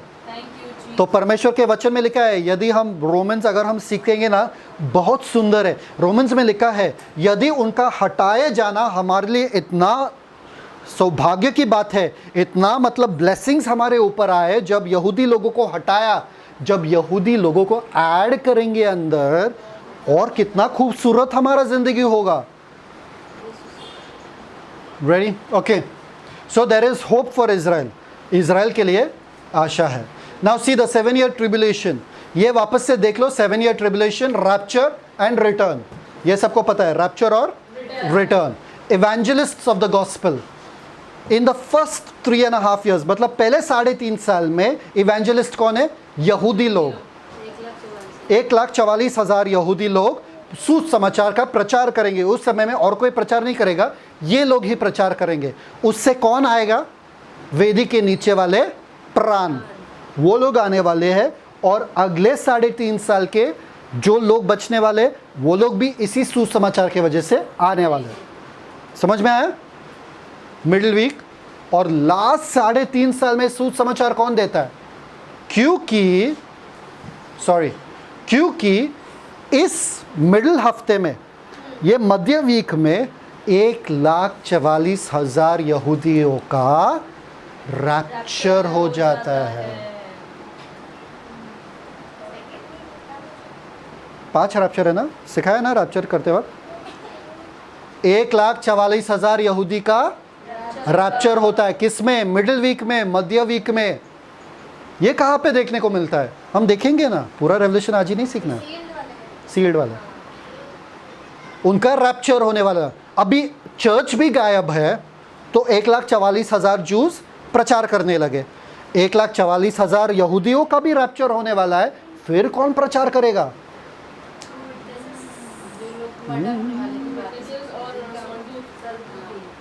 आंसर करने के लिए नहीं कहा, वो हम देखेंगे उस समय में। ठीक है? आमेन। सिर्फ अपने दिमाग में छपवा दो, ये सब इजी बनेगा आपके लिए रेवलेशन। ओके, ये सीलिंग है। सीलिंग मतलब छाप लगाना उनके माथे के ऊपर। ब्यूटीफुल ना? इतने खुश दिख रहे सब। आमेन। उनके ऊपर माथे पे छाप लगा रहे, क्योंकि परमेश्वर के लोग हैं ना, परमेश्वर के बच्चे। आमेन। ब्यूटीफुल ना? हो, उसके बाद दूसरा सवाल जो हमारा आता है वो ये है, who are they told to wait for? 5वें अध्याय में, रेवलेशन चैप्टर 6 वर्स 11, सॉरी 6वें अध्याय में, रेवलेशन चैप्टर 6 वर्स 11 में कहा गया, उन लोगों के लिए रुको जिनका मरना अवश्य है। किन लोगों के लिए? कौन लोग के लिए रुकना है? ये हम अभी देखेंगे। रीड 1 तिमोथी 2:4। जो ये चाहता है कि सब परमेश्वर उद्धार हो, परमेश्वर के बारे में कह रहा है, जो ये चाहता है कि सब मनुष्य का कि उद्धार हो, सिर्फ यहूदी का उद्धार हो, सब मनुष्य का। सब मनुष्य का। किसका? परमेश्वर चाहते हैं कि सब मनुष्य का उद्धार हो। आगे, और वो सत्य को भली भांति पहचान ले। परमेश्वर चाहते हैं सिर्फ यहूदी लोगों का नहीं, सब मनुष्य का उद्धार हो। ये परमेश्वर का इच्छा है। Okay, read the next one, 2 Peter 3:9। प्रभु अपनी प्रतिज्ञा के विषय में देर नहीं करता, जैसी देर कितने लोग समझते हैं, पर तुम्हारे विषय में धीरज धरता है और नहीं चाहता कि कोई नाश हो, वरन यह कि सबको मन फिराव का अवसर मिले। कोई नाश ना हो, वरन सबको मन फिराव की। अगर मरने के बाद अवसर किसी को मिलता है, तो परमेश्वर क्यों चाहते कि उनको मरने के पहले अवसर मिले? उनके विनाश के पहले उनको अवसर मिले, उनके नाश के पहले उनको अवसर मिले। अगर मरने के बाद किसी को अवसर मिलता है, तो परमेश्वर क्यों चाहेंगे उनके नाश होने से पहले उनको अवसर मिले? मतलब मरने के बाद नहीं मिलता। परमेश्वर चाहते सिर्फ यहूदी लोग ना बचे, पर सब लोग। इसलिए अन्य जाति भी यहाँ पर आ जाते हैं। ओके, देखो क्या लिखा है, होप फॉर द जेंटाइल्स 3:29। पढ़ो हिंदी में, रोमन्स 3:29 में क्या लिखा है? क्या परमेश्वर केवल यहूदियों का है? क्या अन्य जातियों का नहीं? हाँ, अन्य जातियों का भी। परमेश्वर केवल यहूदी का परमेश्वर नहीं है, अन्य जाति का भी परमेश्वर है। वाह! तो ये ना केवल यहूदी लोगों के लिए, ये सुसमाचार जो है वो अन्य जाति के लिए भी है। तो पहले ग्रुप जो हमने देखा वो यहूदी लोग थे, और मैंने कहा आपको पहले ही 3 तरह के लोग हैं, एक यहूदी, यहूदी, दूसरा यूनानी, यूनानी, और तीसरा कलीसिया। कलीसिया का रैप्चर हो चुका है, यहूदी लोग आए, उनका रैप्चर होगा, तो आखिरी 3.5 साल में बच्चे कौन? यूनानी। ओ वाओ, समझ में आ रहा है? सिंपल, आखिरी 3.5 साल में यूनानी लोग, तो उनका उद्धार होगा। Read Revelation chapter 7 verse 9 to 10। Thank you Father, interesting. सातवें अध्याय में इतना कुछ निकलेगा पता था? इसके बाद मैंने दृष्टि की और देखो, हर एक जाति और कुल और लोग, एक मिनट, हर एक जाति, केवल 12 जाति, केवल 12 गोत्र नहीं, हर एक जाति, कुल, भाषा भाषा में से एक ऐसी बड़ी भीड़ जिसे कोई गिन नहीं सकता था, हाँ। श्वेत वस्त्र पहने और अपने हाथों में खजूर की डालियां लिए हुए हाँ। सिंहासन के सामने और मेमने के सामने खड़ी है, हम्म, और बड़े शब्द से पुकार कर कहती है कि उद्धार के लिए हमारे परमेश्वर का जो सिंहासन पर बैठा है और मेमने का जय जयकार हो। एक मिनट, यहाँ पे एक डाउट है। ये लोग सफ़ेद कपड़े लेके खड़े हैं, हाथ में खजूर। क्यों खजूर? क्योंकि दैट इज अ सेलिब्रेशन। याद है जब यीशु मसीह आ रहे थे, है ना, गधे के ऊपर, तभी वो लोग पाम ट्रीज लेके कर रहे थे। क्यों? जब भी उनका राजा आएगा सेलिब्रेशन के लिए सफ़ेद वस्त्र पहनते थे, सेलिब्रेशन करते वक्त, मतलब जश्न मनाते वक्त, और खजूर की डालियाँ उनका वो सिंबल था। ये लोग कहाँ पर खड़े हैं? परमेश्वर के सिंहासन के सामने। सिंहासन के सामने कब पहुंचे? ये लोग तो आखिरी 3.5 साल के लोग हैं, जो यीशु के लिए, बाद में देखेंगे कौन है वो लोग, पर वो लोग सिंहासन के सामने खड़े हैं, धरती पे नहीं। समझ में आ रहा है कि नहीं आ रहा है? सवाल समझ में आ रहा है कि नहीं? ये लोग धरती पे थे, okay, they are martyrs. Martyrs का मतलब शहीद हुए हैं, पर ये लोग यहाँ पे देख रहे तो सिंहासन के सामने खड़े हैं। पर अभी तक हम पहले 3.5 साल में है, ये बात तो आखिरी 3.5 साल के बारे में है। इसलिए मैंने कहा कि ये जो सवाल पूछा गया उसका उत्तर देना ज़रूरी था, इसलिए बीच में आया। ये सीक्वेंस ऑफ इवेंट्स में नहीं आता है, ये इधर नहीं आता है, ये आखिरी 3.5 साल का ही बात है। और इनको कौन मार डालता है? पहले जो मरे, पहले 3.5 साल में जो मरे, कौन मारता है उनको? वेश्या, वो औरत, याद है? वो जो वेदी के नीचे प्राण है, उनको कौन मार डाला? वेश्या, जो हम 17वें अध्याय में सीखेंगे। बाकी, हाँ, रिलीजन, बाकी 3.5 साल का, आखिरी 3.5 साल जो मरते हैं वापस संत लोग, उनको कौन मारता है? मसीह विरोधी। समझ में आ रहा है? पहले 3.5 साल में वेश्या मारता है संतों को, आखिरी 3.5 साल में मसीह विरोधी मारता है। अभी ये लोग खड़े हैं मेमने के सिंहासन के सामने, क्या गा रहे? सेलिब्रेट कर रहे, पर क्या सेलिब्रेट कर रहे? परमेश्वर का क्या क्या लिखा है? क्या जय जयकार करे? किस चीज के लिए? उद्धार के लिए, हमारे उद्धार। एक मिनट, उद्धार आपको क्या लगता है कौन सा वाला उद्धार? वही उद्धार जो हम यीशु मसीह को अपनाते हैं और हमारे जीवन में लाते हैं, कहते हैं यीशु मसीह प्रभु, वो उद्धार? नहीं, बिल्कुल नहीं। पौलुस कहता है ना, मैं रुका हूं कि मेरा उद्धार हो जाए इस शरीर से, पाप के शरीर से मेरा उद्धार हो जाए, कोई मुझे बचा ले इस पाप के शरीर से। पौलुस कहता है कि हमारा एक दिन उद्धार होगा, उद्धार का आने वाला भी है। ये लोग ये उद्धार के बारे में नहीं कह रहे कि यीशु मसीह को अपनाना है, उन्होंने ऑलरेडी अपनाया। किस उद्धार के बारे में जश्न मना रहे मालूम है क्या? किस उद्धार के बारे में? निकाल दिया, एंटी क्राइस्ट से ऊपर निकाल दिया, मौत से छुड़ाया। मर्डर किए ना, मरे ना, तो उनका उद्धार मिला, उनको वो शरीर से उद्धार मिला, वो टॉर्चर से उद्धार मिला। समझ में आ रहा है? उनको वो टॉर्चर से उद्धार मिला। कैसे? परमेश्वर ने अपने पास रखा है, इसलिए they are celebrating the salvation of God. इसलिए उनका कहना क्या है यहाँ पे? Salvation to our God. पढ़ो। और बड़े शब्द से पुकार कर कहती है कि उद्धार के लिए हमारे परमेश्वर का जो सिंहासन पर बैठा है और मेमने का जय जयकार हो। उद्धार किस चीज से? उद्धार धरती से छुड़ाया, वो क्लेश से छुड़ाया जो एंटी क्राइस्ट उनके ऊपर छल कर रहा था।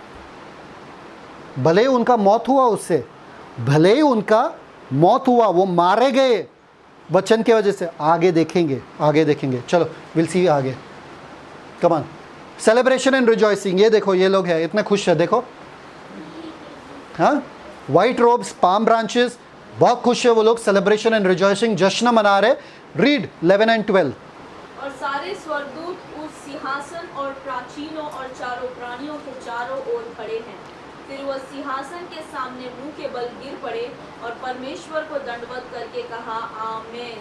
हमारे परमेश्वर की स्तुति और महिमा और ज्ञान और धन्यवाद और आदर और सामर्थ और शक्ति युगान युग बनी रहे, आमीन। समझ में आ रहा है? ये जो स्वर्गदूत है, ये लोग कह रहे हैं आमीन आमीन, और ये लोग सब कह रहे, पर लिखा क्या है? कह रहे हैं, गा नहीं रहे हैं। Hallelujah, praise the Lord. क्या कर रहे? कह रहे हैं, गा नहीं रहे हैं। ऐसा लग रहा है कि स्वर्गदूत बस रुके ही है कि ये सब कब कहे। जब भी कुछ होता है आ जाते बीच में कहने के लिए हमारे साथ। Because the Bible says the angels are eagerly looking into salvation to see what kind of a salvation we are. वो लोग बेचैन है, वो लोग बेताबी से हमारे उद्धार के ये पूरे प्लान में देखने के लिए वो लोग उत्सुक है, क्योंकि उनके लिए कुछ उद्धार का प्लान नहीं हुआ ना। Come on. इसलिए जब भी हम जश्न मना रहे हैं हेवन में, वो लोग भी आ जाते हैं और कहने लगते हैं हमारे साथ भी, अपने आप को इंक्लूड कर देते हैं वो लोग, बिन बुलाए मेहमान हमारे जश्न में आ जाते हैं। ग्रेट ट्रिब्युलेशन सेंट जाते हैं ऊपर, फिर भी आ जाते हैं। हाँ, प्राचीन वगैरह वो सब भी वर्शिप कर रहे, फिर भी आ जाते हैं वहाँ पे। होल क्रिएशन वर्शिप कर रहे, फिर भी आ जाते हैं वहाँ पे। They are ever eager to worship God. हम कैसे हैं? We need a reason, we need time. हम कैसे हैं? प्रभु का आराधना कब करते हैं? समय चाहिए, एक कारण चाहिए, और एनवायरनमेंट चाहिए। एनवायरनमेंट क्या चाहिए? एनवायरनमेंट मतलब सब ठीक होना चाहिए, शांत होना चाहिए। टीवी बंद करो भाई, प्रेयर कर रहे हो। ये बंद करो, प्रेयर कर रहे हो। फ़ोन नहीं बजना चाहिए, प्रेयर कर रहे हो। No, they never left an opportunity to praise God. वो लोग एक भी मौका छोड़े नहीं परमेश्वर की स्तुति आराधना करने के लिए, स्वर्गदूत होकर। Can I shake you up something? Can I shake you up little bit? यहूदी लोग को ये सुसमाचार बताने के लिए नियुक्त किया गया। किसको? Hear me clearly. यहूदी लोगों को सुसमाचार बताने के लिए नियुक्त किया गया। उन्होंने मसीह को ठुकराया। वो प्रिविलेज, वो आशीष हमें मिला है कि हम लोगों को सुसमाचार बताए और परमेश्वर के सामर्थ को, पराक्रम को दिखाए, कामों को दिखाए सबके सामने। समझ में आ रहा है? यहूदियों ने ठुकरा दिया। चलो, यहूदी ने ठुकरा दिया तो ठीक है, क्या है उसमें? इतना बड़ा तो कौन सा तो चीज़ मिला हमको, है ना? एक चीज़ बता रहा हूँ और, कॉर्नेलियस प्रार्थना कर रहा था। कॉर्नेलियस क्या? प्रार्थना कर रहा था। तभी एक स्वर्गदूत आया और कॉर्नेलियस को क्या बताया? हे कॉर्नेलियस सुन, तू जिस उद्धार के लिए ढूंढ रहा है उसके बातें पतरस को जाके ला, पतरस बताएगा तुम्हें। एंजल्स को भी ये अधिकार नहीं दिया सुसमाचार बताने के लिए। आपको सोचना चाहिए कि ना यहूदी लोगों को, ना स्वर्गदूतों को, इतने महान स्वर्गदूतों को भी ये मतलब आपके पास क्या प्रिविलेज है कि मैं सुसमाचार किसी को बता सकूं, कि स्वर्गदूत भी बोलते हैं जाओ उनके पास जाओ, वो लोग बताएंगे यीशु मसीह के बारे में। मैं नहीं बता सकता हूं। क्यों? क्योंकि मैंने ये अनुभव नहीं किया। ये मेरी बातें नहीं है, मैं बिल्कुल हक नहीं है मेरा, इसमें हाथ नहीं लगा सकता हूं। मैं बाद में बताता हूं। मैं इसमें हाथ नहीं लगा सकता हूं, मैं गॉस्पेल के बारे में बता नहीं सकता हूं। बताएगा कौन? पतरस। जाओ पतरस को बुला के लाओ, वो बताएगा तुम्हें, जिससे तुम्हारा जीवन बच जाएगा। How much more you should preach the gospel. कितना और आपको जाके प्रचार करना चाहिए अबाउट जीसस क्राइस्ट। फिर भी हम क्या करते हैं? हाँ, कुछ तो मिला रहेगा परमेश्वर से। यीशु मसीह ने कहा जाओ दुनिया में सारा अधिकार। आपको वो समझ में नहीं आ रहा है शायद से, सारा अधिकार का मतलब क्या है? सारा अधिकार का मतलब क्या है? स्वर्ग में, पृथ्वी पर और पृथ्वी के नीचे सारा अधिकार मुझे दिया गया है। जाओ मेरे नाम से सुसमाचार बताओ। अगर यीशु मसीह सिर्फ इतना कहते थे ना, जाओ मेरे नाम से सुसमाचार बताओ, और आप बैठते थे ना घर पे, पता चलता था ठीक है चलो क्या भाई, कौन रिस्क लेगा, कौन बाहर जाएगा, कौन सुसमाचार बताएगा, अगर कुछ हुआ तो, अगर मुझे मार डाले, अगर कुछ हुआ। सारा अधिकार मतलब मृत्यु के ऊपर भी अधिकार किसका है? Hallelujah, amen, thank you Jesus. अगर आप अगर आप बेक ऑफ हो, अगर आपके पास कोई डरने की वजह नहीं है, आपको क्या रोक के रख रहा है? आपके खुद के बेवकूफ से एक्सक्यूजेस, बहाने।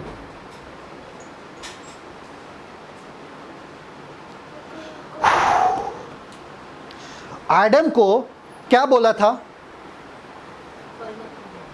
आदम को क्या बोला था? Dominate, subdue, be fruitful and multiply, मतलब फलो फूलो और पूरे राज्यों पर, पूरे धरती पर कब्जा करो या प्रभुता करो। पूरे पृथ्वी पर प्रभुता करो। 1000 साल बाद, 100 साल बाद नहीं, 50 साल बाद, बूढ़े होने के बाद, बच्चे पैदा करने के बाद, जब बच्चे स्कूल जाए तभी नहीं, बच्चे शादी करे तभी। आदम को कब बोला? आदम को कब बोला? नहीं आदम, और मेरे साथ थोड़े शाम और सुबह चलो, फिर तुमको आदत हो जाएगी, फिर तुमको डोमिनेट करना है। अगर वो गिरे हुए, अगर वो आदम को, जो नैसर्गिक मनुष्य था, सिर्फ धरती के ऊपर उसका अधिकार था, हम जिनका अधिकार स्वर्ग, धरती और धरती के नीचे है, किस चीज के लिए हमें रुकना है? Come on. अगर उसको बोला तुरंत तेरा अधिकार आज से शुरू। आपका अधिकार कब से शुरू हुआ मालूम है? खत्म। एक बात बताओ मुझे, अगर आप प्रेग्नेंट हो, जब आप प्रेग्नेंट हो, हॉस्पिटल कितने जन गए जब प्रेग्नेंट थे? आप भी गए थे? हाँ, कितने जन गए थे? गए थे आप? जब आप हॉस्पिटल गए थे, प्रेग्नेंट है, तभी डॉक्टर वहाँ पे था क्या? अरे प्रेगनेंसी, अरे रुको रुको, किताब पढ़ने दो, थोड़ा यूट्यूब पे वीडियो देखने दो। आप क्या करते थे अगर वो डॉक्टर वैसा बोलता था वहाँ पे? नहीं, डॉक्टर को मार के भागते थे। हाँ, आप डॉक्टर हो, मेरा एक्सपेक्टेशन ये है कि आप तैयार रहो। आप क्या हो? आप डॉक्टर हो, आप हॉस्पिटल में बैठे हो, मेरा एक्सपेक्टेशन ये है कि आप सदा तैयार रहो। मैं रुकने वाला नहीं हूँ कि जब मेरा प्रेगनेंसी आ गए तो मैं यहाँ पे आया हूँ बच्चा डिलीवर करने के लिए, हाँ, और आप बोल रहे हैं मुझे किताब पढ़ने दो, कैसा प्रेगनेंसी करना है, कैसा डिलीवरी करना है। आप लोगे क्या? लोग वहाँ पे नाश हो रहे, लोग वहाँ पे मर रहे, और आप बोल रहे मुझे तैयार होने दो। जब से आपने यीशु को अपनाया ना, आपका उसी टाइम आप डॉक्टर बन चुके हो। उनका हक बनता है कि आपसे वो शिफा पाए, आपसे वो जो कुछ चाहिए उनको मिले, उनका हक बनता है। आप कभी नहीं कह सकते हो इस ब्रदर के पास जाओ, उस सिस्टर के पास जाओ, नहीं, मेरे पास आओ, मैं डॉक्टर हूँ, मैं तैयार हूँ 24/7। अगर आप ऐसे जिंदगी जियोगे ना, तो आपको पता चलेगा कि परमेश्वर ने, यीशु मसीह ने क्या कहा? क्या कहा अपने शिष्य से? जाओ बीमारों पे हाथ रखो, बिना पवित्र आत्मा का। पवित्र आत्मा नहीं दिया था उनको, नाम दिया। क्या दिया? नाम। दूसरा बंदा तो उनका था भी नहीं। आए वो लोग यीशु मसीह के पास, बोलो वो बंदा हमारे साथ तो चल नहीं रहा है, पर वो दुष्ट आत्मा को भगा रहा है। कैसा भगा रहा है? यीशु के नाम में इतना सामर्थ है कि कोई अगर जानता भी नहीं है और इस्तेमाल भी कर रहा है, उसमें भी चल रहा है, वो भी बिना पवित्र आत्मा दिए। बिना टीचिंग लिए, इतने साल का टीचिंग लेने के बाद भी अगर हम कुछ कर नहीं सकते तो इसके वजह से दुनिया में परमेश्वर के नाम को तुच्छ जाना जा रहा है हमारे कारण। The name of God is blasphemed among the Gentiles because of. समझ में आ रहा है? समझ में आ रहा है? जॉन जिलेक जो बंदा था, जिस शहर में था वो सारा हॉस्पिटल खाली था। जो शहर में रहता था सारा हॉस्पिटल खाली था, जॉन जिलेक। और यहाँ पे हॉस्पिटल के लिए वेटिंग के लिए कितना है, बेड नहीं मिल रहा है, बेड नहीं मिल रहा है हॉस्पिटल में, क्योंकि सब लाइन में खड़े हैं हॉस्पिटल में जाने के लिए। हमारे घरों के बाहर लाइन लगनी चाहिए। कहाँ पे? कहाँ पे? हमारे घरों के बाहर लाइन लगनी चाहिए, पर हमको पता नहीं है ना। हमको लगता है और प्रार्थना करना चाहिए, फिर सामर्थ्य और आएगी। प्रार्थना करो और मर रहे लोग बाहर, हर सेकंड मर रहे, हर सेकंड मर रहे। जब आप प्रार्थना कर रहे हो ना, हर सेकंड लोग मर रहे। अगर परमेश्वर चाहते थे ना कि आप प्रार्थना ही करो और आप परमेश्वर के साथ वो रिश्ता बनाए रखना और परमेश्वर के साथ ही चले, जैसा आपका उद्धार होता था परमेश्वर आपका रैप्चर करवा देते थे। चला, खत्म हो गया तेरा, मेरे साथ ही रहना है ना, मेरे साथ ही आ जाओ ऊपर, कुछ नहीं, तू धरती पे मत रहे बाबा, मेरे ही चरणों में बैठना है। चलो आ जाओ, बैठो मेरे चरणों में, आ जाओ ऊपर, इस स्वर्ग में आ जाओ। यीशु को अपना लेना, खत्म हो गया तुम्हारा, नर्क तो नहीं जाओगे, चलो डायरेक्ट ऊपर आ जाओ। रखा है आपको इस धरती पे, यीशु ने जो जिंदगी दिया वो जिंदगी दूसरों को देने के लिए, इसलिए आपको रखा है इस धरती पे। आपको क्या लग रहा है जीवन जीने के लिए धरती पे रखा? आपको जिंदगी क्यों मिला है? आप जी क्यों रहे यीशु को अपनाने के बाद? आप सोचे कभी जिंदा क्यों हो आप यीशु के अपनाने के बाद? यीशु के साथ ज्यादा टाइम बिताने के लिए। यीशु मसीह तुरंत आपका रैप्चर करवा देते थे, चला जा ऊपर, मेरे साथ टाइम बिता, फॉर एवर इटर्निटी। आपको इस्तेमाल करने के लिए, आपके द्वारा अपना जलाल प्रकट करने के लिए, ताकि लोगों को उद्धार का सोच समाचार मिले। ये लोग अपने जीवन के बारे में चिंता नहीं किए। ये जो मरे यीशु के नाम से, ये लोगों ने चिंता नहीं की अपने जिंदगी के बारे में, जीवन के बारे में। इसलिए स्वर्ग में इतना बड़ा जश्न है। आप जी के जाओ ना स्वर्ग में, इतना बड़ा तो जश्न का कारण तो है नहीं, पर आप यीशु के लिए मर के जाओ ना, जश्न होना हकदार है वहाँ पे। ये देखो, इसने अपना जीवन को भी प्रिय नहीं जाना, मेरे लिए अपना जान दे दिया। घर पे बैठे बैठे नहीं होने वाला है वो, कोई आपको मारने के लिए नहीं आएगा घर पे बैठे बैठे, आपको बाहर निकलना पड़ेगा। समझ में आ रहा है आपको? या तो ये सच है, या तो आप जो जानते हैं वो झूठ है। आप चूज करो, क्या है? या तो ये सच है, या तो जो आप जानते हो वो झूठ है। क्या है? ये सच है। ये सच है, ठीक है, गुड। दे आर वर्शिपिंग, उपासना प्रार्थना कर रहे, ठीक है। रेवलेशन 7 वर्स 13 to 14, अभी ऊपर वर्शिप हो रहा है, प्रेज एंड वर्शिप हो रहा है, पर उनमें से एक प्राचीन बाहर आ जाता है और यूहन्ना को कुछ बोलने लगता है। यूहन्ना को क्या बोलने लगता है? देखो वहाँ पे यूहन्ना इधर देख रहा है और एंजॉय कर रहा है इतना प्रेज एंड वर्शिप। एक बात पूछना चाहता हूँ, देखो। इस पर प्राचीनों में से एक ने मुझसे कहा, ये श्वेत वस्त्र पहने हुए कौन है और कहाँ से आए हैं? और यूहन्ना ने क्या कहा? मैंने उससे कहा, वेरी स्मार्ट, वेरी स्मार्ट। सबसे स्मार्टेस्ट जवाब यीशु मसीह के बाद सबसे स्मार्टेस्ट जवाब जॉन ने दिया। देखो जॉन क्या कहता है। हे स्वामी, तू ही जानता है। उसने मुझसे कहा, बस इन्होंने पूछा ये लोग कौन है, यूहन्ना ने बोला हे स्वामी तू ही जानता है, तू ही बता ले। कुछ लोग ऐसे रहते हैं ना, मैं सवाल पूछूं तो बाद में बोलेंगे तू ही बता, है ना, फिर तू ही बता दे। तो जॉन भी कहता है स्वामी तू ही जानता है, तू ही बता। एक बात बोल रहा हूं मैं, यूहन्ना इन लोगों को पहचानता नहीं था।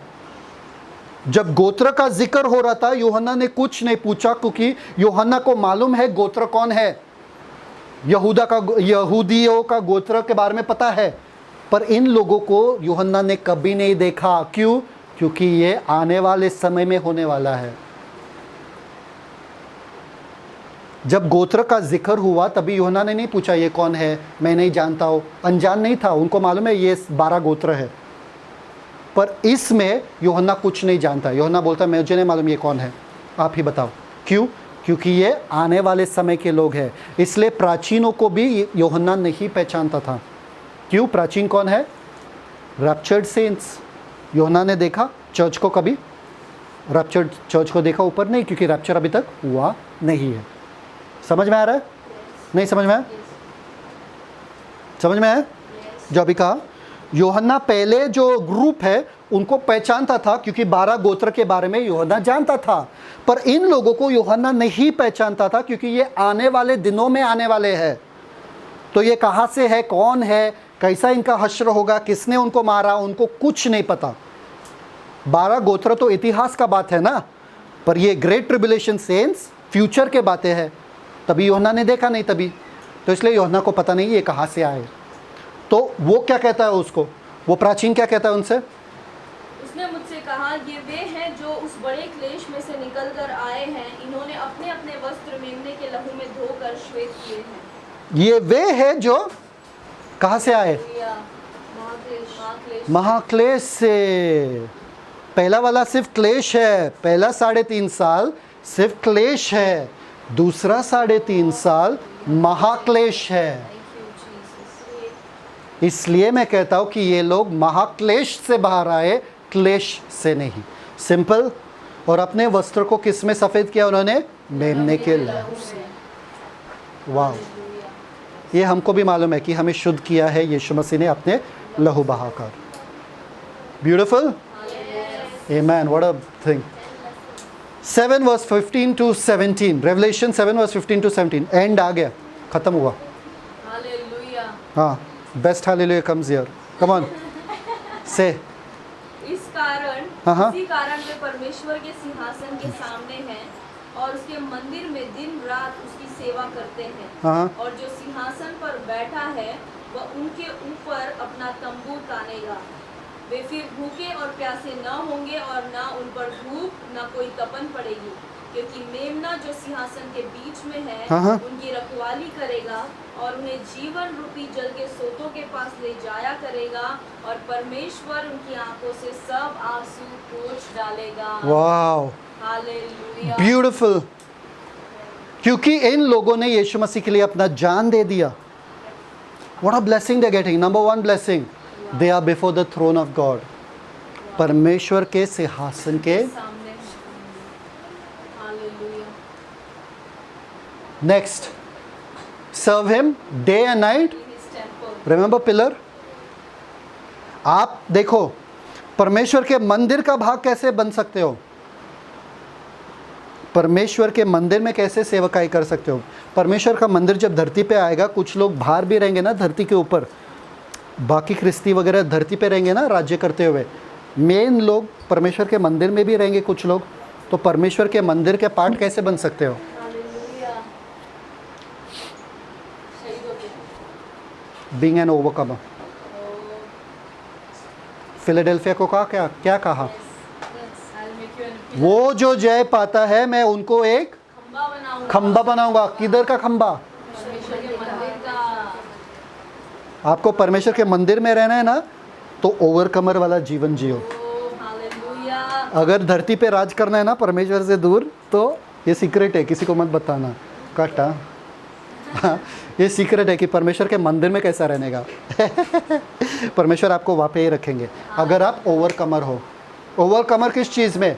हर दिन, हर चीज़ में। गुस्से के ऊपर ओवरकम, आलस के ऊपर ओवरकम, लेजीनेस के ऊपर ओवरकम। समझ में आ रहा है? हर दिन ओवरकमिंग लाइफ जियो। और ये लोग वहाँ पर थे और परमेश्वर उनके आँख से आंसू पोंछ डाले। बीच में रह रहा था। He was between them. Okay, so God shall dwell among them. परमेश्वर खुद उनके बीच में रहेगा। ये ब्लेसिंग्स है उनके लिए। नंबर 1 ब्लेसिंग क्या है? परमेश्वर के सिंहासन के सामने। नंबर 2, वो परमेश्वर के मंदिर में दिन रात खड़े रहेंगे। नंबर 3, वो परमेश्वर उनके बीच में रहेगा। Number 4, they shall hunger no more, उनको भूख नहीं लगेगी। कितने जन खुश है? हाँ हाँ, सबसे अच्छा है। They shall thirst no more. उनको भूख नहीं लगेगी, उनको प्यास नहीं लगेगी। Amen, that's a good thing. हाँ, and the sun shall not light on them. Hindi में क्या लिखा है? सूरज उसको हानि नहीं पहुंचाएगी। धूप धूप से हानि ना होगी। नो हीट ऑन देम, उनको गर्मी नहीं लगेगी। Wow, natural AC. एसी रहेगा, इसलिए स्वर्ग का मौसम एकदम ठंडी रहेगा, है ना? Okay, I want you to read one verse but I will tell you later. The lamb shall feed them. मेमना खुद उनको खिलाएगा। इसलिए तो भूख नहीं लगेगी। खाएंगे वो लोग, इसका मतलब ये नहीं कि नहीं खाएंगे, खाएंगे, पर कौन खिलाने वाला उनको? मेमना खुद। Come on, how it will be to परमेश्वर, यीशु मसीह खुद आपको खाना खिला रहे। Wow, satisfying. So much he loves you, so much he's going to pamper you and take care of you. आपको नहीं लगता कि ये जीवन जीना चाहिए यीशु मसीह के लिए? बाकी ऊपर तो आराम ही आराम है यार, जितना लेना है कुछ ले लो, इधर ही खा लो, थूक वूक जो भी थप्पड़ वप्पड़ खा लो यहाँ पे। मतलब थूकने दो लोगों को आपके ऊपर, थप्पड़ मारने दो, जाओ जियो यीशु मसीह के लिए यार, फुल थ्रॉटल जिंदगी जियो, फुल मरे तो यीशु के साथ, जिए तो यीशु के लिए। यही तो पौलुस कहता है ना, मेरे लिए मरना मसीह नहीं, मेरे लिए जीना मसीह और मरना लाभ। जीना मसीह और मरना लाभ। हालेलुया। ऊपर तो आराम ही आराम है, और मरे तो और अच्छा है।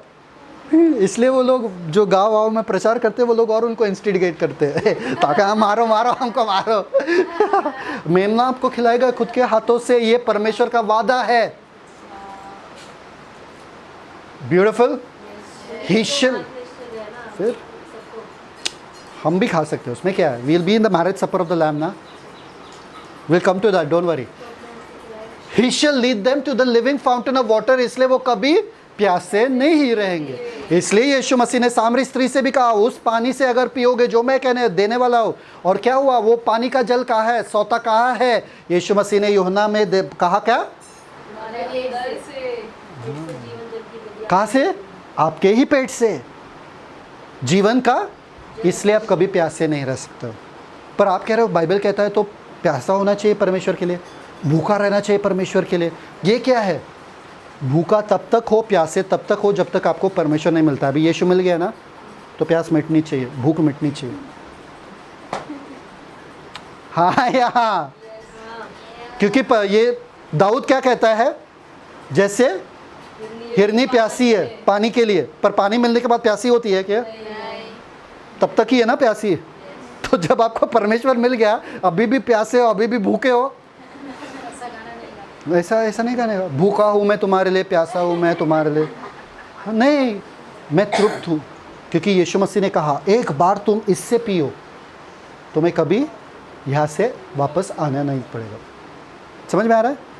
कितने जन नहाते जब समुंदर में तैरे, समुंदर के पानी में, स्विमिंग पूल में कितने जन नहाते?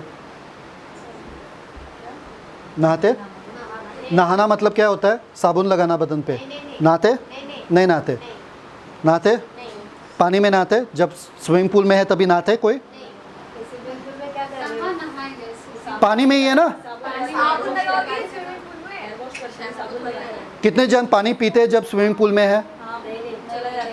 नहीं, पर पीते हैं जानबूझ के? पीते हैं? क्यों नहीं पीते?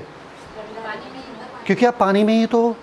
जब यीशु मसीह ने कहा आपके अंदर से ही आता है, तो आपको प्यास नहीं लग सकती है, आपको वापस से नहाने की ज़रूरत नहीं है। इसलिए पतरस को क्या कहा? जो नहाए हुए हैं उनका सिर्फ पैर धोना रह गया है, क्योंकि पतरस ने कहा मेरे पूरे बदन को धो लो। पतरस एक्स्ट्रा ही आता है ना।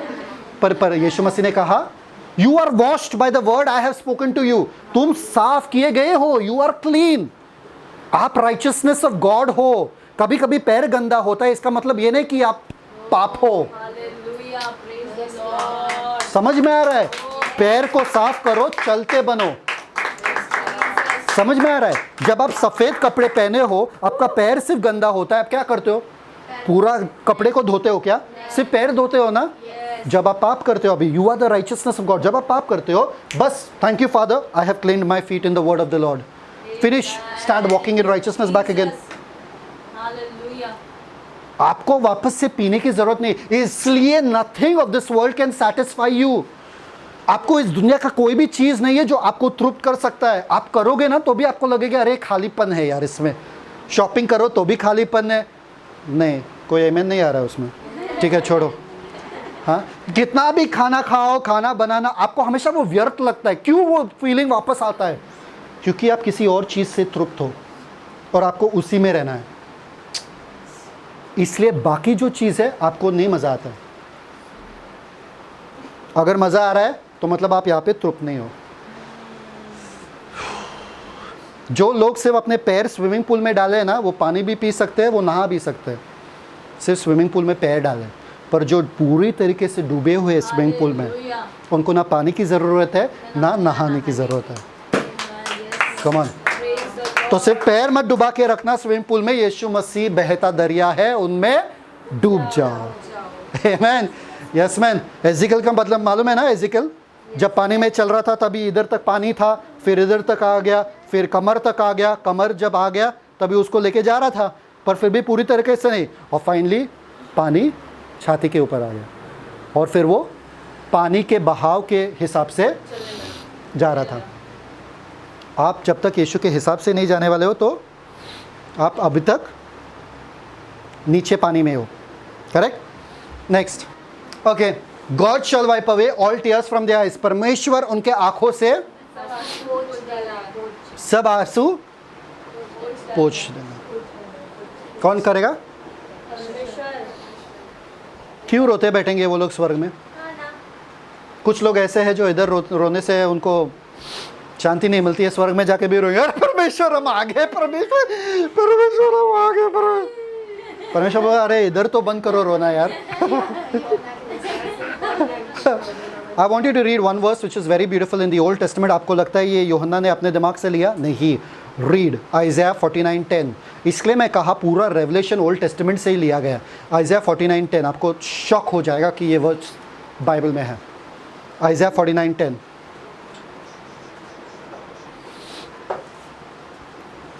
पढ़ो। वे भूखे और प्यासे होंगे। हैं? क्या? वे न भूखे और न प्यासे होंगे, न लहू और न घाम उन्हें लगेगा। न होंगे, नहीं, हिंदी में नहीं लिखा है। वे भूखे और प्यासे न होंगे, न लहू और न घाम उन्हें लगेगा। हाँ हाँ, क्योंकि वह जो उन पर दया करता है, हाँ हाँ, वही उनका अगुआ होगा, वो और जल के सोतों के पास उन्हें ले चलेगा। आमेन। पता चल रहा है आपको यहाँ पे? जब यीशु मसीह साम्स 23:1 क्या है? यहोवा मेरा चरवाहा है, मुझे कुछ घटी न होगी। वो मुझे हरी-हरी चराइयों में कहाँ चराता है? आपके ज़िंदगी में देखो, आपको हरी चराई लग रहा है कि कांटे वगैरह लग रहा है? तो मतलब यहोवा के पीछे आप नहीं चल रहे हो। अगर हरी नहीं है तो, अगर कांटे लग रहे हैं तो यहोवा आपका चरवा, क्योंकि यहोवा यदि आपका चरवा है आपको हरी हरी ही, और आपकी ज़िंदगी में अगर कुछ कमी घटी है तो यहोवा आपका चरवा नहीं है, क्योंकि अगर यहोवा आपका चरवा है तो आपका ज़िंदगी में कोई भी कमी घटी नहीं होगी। नेक्स्ट, वो हरी हरी चराइयों में चराता है, मतलब मेरा भूख मिटाता है। आगे, सुखदाई जल के झरने के पास मेरा प्यास बुझाता है, सुखदाई झरनों के पास मुझे लेके जाता है। आपको पता है ना, मेमना जो है, शीप जब भी पानी पीते हैं तभी उनको अच्छा नहीं लगता है अगर पानी हिल रहा है, क्योंकि अगर पानी हिल रहा है उनको लगता है कि कुछ तो है अंदर जो मुझे खा जाएगा। तो शेपर्ड को पहला वो पानी शांत कराना पड़ता है, इसलिए शांत पानी के पास रखा। मेमना तब तक प्यास से मर जाएगी पर पिएगी नहीं। तो यहोवा आपको ऐसे पानी के पास लेके जाता है जो शांत है। आपके ज़िंदगी में क्या है? इंग्लिश में शांत लिखा है, हिंदी में नहीं यूज किया। आपके ज़िंदगी में क्या है? सुखदाई लिखा है, सुखदाई। क्या है आपके ज़िंदगी में? शांत पानी है कि स्टॉर्म ही स्टॉर्म है, तूफानी है? Jesus called you a sheep for a reason. उसके बाद क्या लिखा है? वो मेरे जी में जी ले आता है। वो मेरे जी में जी ले आता है, क्योंकि मैं डर गया। फिर जान पे जाना चाहता है, कोई नहीं है अंदर, ये मेरा ही मुंह है। इसलिए मेरे जी में जी आ गया वापस। ठीक है, आगे। धर्म के मार्गों में वो अपने नाम धर्म के मार्गों में अपने नाम के निमित्त मुझे अगुवाई करता है। He leads me in paths of गंदे गंदे पाथ्स में मैं नहीं जाता हूँ, वो मुझे अच्छे अच्छे पाथ्स में लीड। अगर मैं उसके पीछे पीछे जा रहा हूँ, यीशु के पीछे पीछे हो रहा हूँ, तो मैं धर्म के मार्गों पे ही जा रहा हूँ, अच्छे मार्गों पे जा रहा हूँ। आगे देखो, चाहे मैं घोर अंधकार से चाहे चाहे मैं मैं, सब लोग बोलो मैं, सब लोग बोलो मैं। किसने बोला आपको घोर अंधकार से जाने के लिए? यहोवा ने आपको नहीं लिया वहाँ पे। चाहे मैं, आप खुद के मर्जी से वहाँ पर जाते हो, यहोवा ने नहीं लिया। यहोवा ने कहा लिया, हरी हरी चराए, सुखदाई के झल, धर्म के मार्गों पे लिया। चाहे मैं करते हुए मैं चला गया घोर अंधकार में, किसने बोला जाने के लिए वहाँ पे? फिर भी क्या करता है यहोवा? देखो, हालेलुया, प्रेज़ द लॉर्ड। चाहे मैं घोर अंधकार से भरी हुई तराई में होकर चलूं, हाँ। तो भी हानि से न डरूंगा। तो भी मैं चल रहा हूँ, मैं किसी के पीछे नहीं जा रहा हूँ, मैं चल रहा हूँ खुद के मर्जी से। तो भी मुझे मालूम है, अगर मैं जीवन में गलतियाँ भी करूँ तो भी तेरे सोटे और लाठी से मुझे शांति मिलती है। सोटे और लाठी मतलब क्या? सोटे किसके लिए? मेरे लिए। क्यों? अगर शीप जो है, आपको पता है वो मेमना जो है जब चलता है पतले से रास्ते पे चलता है। जब पहाड़ ऐसा रहता है ना, तराई, तो पतला सा रास्ता रहता है, एक के पीछे एक उनको जाना पड़ता है। अगर एक मेमना गलती से गिर गया तो वो लाठी जो रहता है ना, ऐसा रहता है लाठी, पता है ना, सोता ऐसा रहता है ना, सोटा ऐसा रहता है ना, तो इसको वो मेमने के गर्दन में डाल के उसको वापस से खींच लेता है, सही राह पर चलाता है। और लाठी किसके लिए? वुल्व्स के लिए, भेड़ियों के लिए। किसके लिए? दुश्मनों के लिए, उनको मारने के लिए लाठी। शीप को मारने के लिए नहीं, शीप को थोड़ा भी मारा ना मर जाएगा। शीप को थोड़ा भी मारा ना, उनको हार्ट अटैक उधर ही आके मर जाएगा। उसके साथ जुल्म नहीं कर सकते शीप के साथ, वो बहुत कमज़ोर दिल वाले होते हैं। इसलिए यीशु ने कहा, तुम मेरे मेमने हो, मैं तुम्हारा शेपर्ड हूँ, चरवाहा हूँ।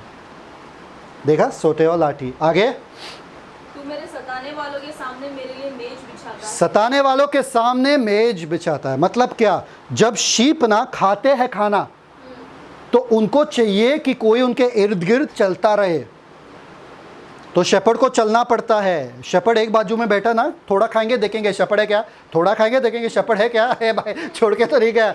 उनको हजम नहीं होती है खाना, फिर भी कहते हैं क्या? शेपर्ड राउंड मारते रहता है, राउंड मारते रहता है, राउंड मारते रहता है। वैसे ही हमारा परमेश्वर है। और वुल्स कहाँ पे बैठे मालूम है क्या? झाड़ियों में बैठे रहते वुल्स। कब ये शेपर्ड वहाँ से हट जाए और हम एक पे, पर शीप आराम से सुकून से खाते रहते। क्यों? उनका शेपर्ड घूमता रहता है, वुल्स उनको छू भी नहीं सकता है, इसलिए दुश्मनों के सामने मेज बिछाता है। आगे, तू मेरे सिर पर तेल मला, तूने मेरे सिर पर तेल मरा, मेरा कटोरा उमड़ रहा है। तूने मेरे सिर पे तेल मला है। तेल का मतलब क्या है? उस समय में धूप बहुत ज़्यादा होता था, बहुत ज़्यादा होता था, और बारिश की वजह से भी क्या होता था? हमारे बाल के जैसे क्या होता है बाल पे? बाल पे क्या होता है? बाल पे क्या होता है? कोम क्यों करते? सुबह उठते वक्त बाल कैसा होता है? एकदम नॉट नॉट नॉट नॉट, एकदम घोंसला, है ना? क्या करते? ऑयल लगाते ताकि एकदम सब निकल जाए, स्मूथ हो जाए। तेल लगाते ना, तो वैसे ही शीप का मालूम है, कली कली कली सब है ना बाल, तो अगर बहुत ज़्यादा नॉटिंग हुआ ना, तो क्या होता है? उधर पस और फंगस आ जाता है, जिसके वजह से कीड़े आ जाते हैं वहाँ पे, जिसकी वजह से उनको प्रॉब्लम हो सकती है। इसकी वजह से उनके ऊपर तेल हमेशा डालना पड़ता है शेपर्ड को, चरवाहा को, ताकि उनका सिल्क जो स्किन है वो स्मूथ रहे, कोई नॉट ना रहे। समझ में आ रहा है? आपके ज़िंदगी को बहाल करता है वो अनॉइंटिंग से, ताकि आपको कोई मुश्किल ना रहे किसी भी चीज़ में। इसलिए वो अभिषेक आपको मिला है, ताकि आपके लिए कोई मनुष्य आपको सिखाए इसकी ज़रूरत नहीं है, पवित्र आत्मा काफ़ी आपके लिए। आमेन। मेरा कटोरा, उमड़ रहा है, मेरा कटोरा, मेरा, भले बहुत सारे शीप है, मेरा अलग कटोरा है। और वो शेपर्ड जानता है कि मेरा कटोरा कब खाली होता है, वापस से उमड़ते उमड़ते डालता रहता है मेरे लिए। आगे, निश्चय भलाई और करुणा जीव भलाई और करुणा, लास्ट टाइम मैंने बताया आपको भलाई और करुणा के बारे में। क्या है भलाई करुणा? अच्छा, correct. So mercy is what bad should happen to us but doesn't happen, उसको दया कहते हैं। एंड गुडनेस इज जो good should not happen to us पर फिर भी हैपेंस, उसको गुडनेस कहते हैं या करुणा कहते हैं, भलाई कहते हैं। बाप रे बाप। ओके, सो आइज़ाया 49 वर्स 10 में आपने देखा, और वो सदा मैं परमेश्वर के घर में सदा वास करूंगा। समझ में आ रहा है? परमेश्वर ने मुझे ही घर बना दिया अपना। क्या बात है, क्या बात है। God dwells in me. You know how big thing this is?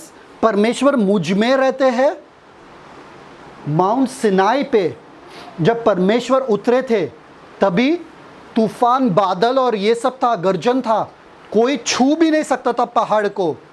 और लोगों ने कहा है मूसा, हमको परमेश्वर को नहीं देखना है, हमें बात नहीं करना है, तू ही बात कर, तू ही हमको बता क्या परमेश्वर कह रहा है। फिर परमेश्वर ने कहा ठीक है, मैं लोगों के बीच में रहना चाहता हूँ, मैं लोगों के बीच में रहना चाहता हूँ। तंबू में उतर आए और फिर वो अभी यीशु बन के हमारे बीच में आए। और अभी कहाँ पर है वो? हमारे अंदर।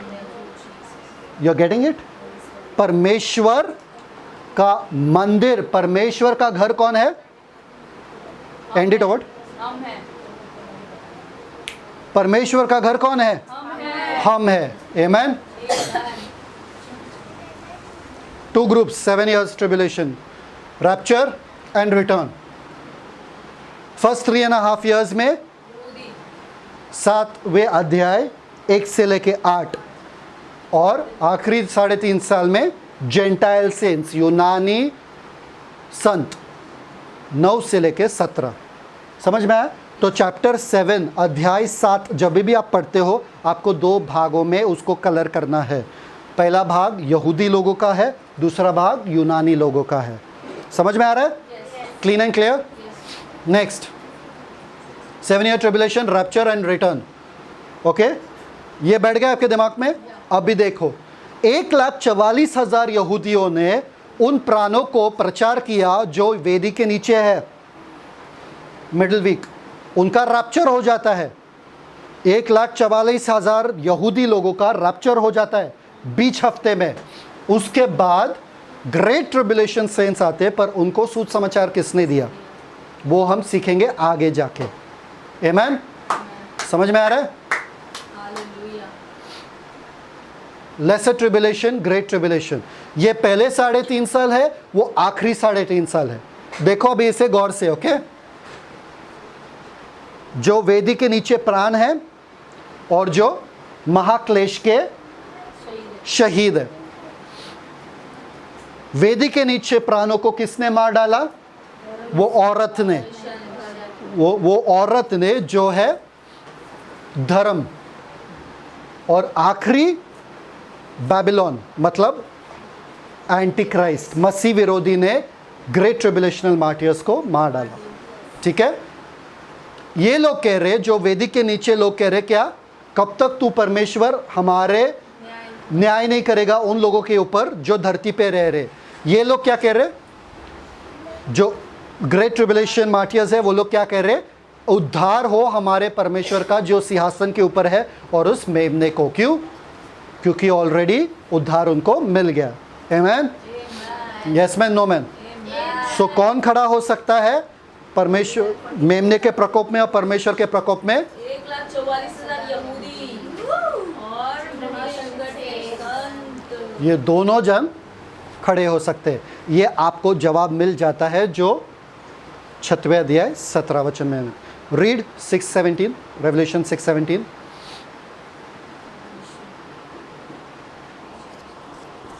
Thank you father. क्योंकि उनके प्रकोप का भयानक दिन आ पहुंचा है, अब कौन ठहर सकता है? आपको मिला कौन ठहर सकता है? Yes. कौन ठहर सकता है?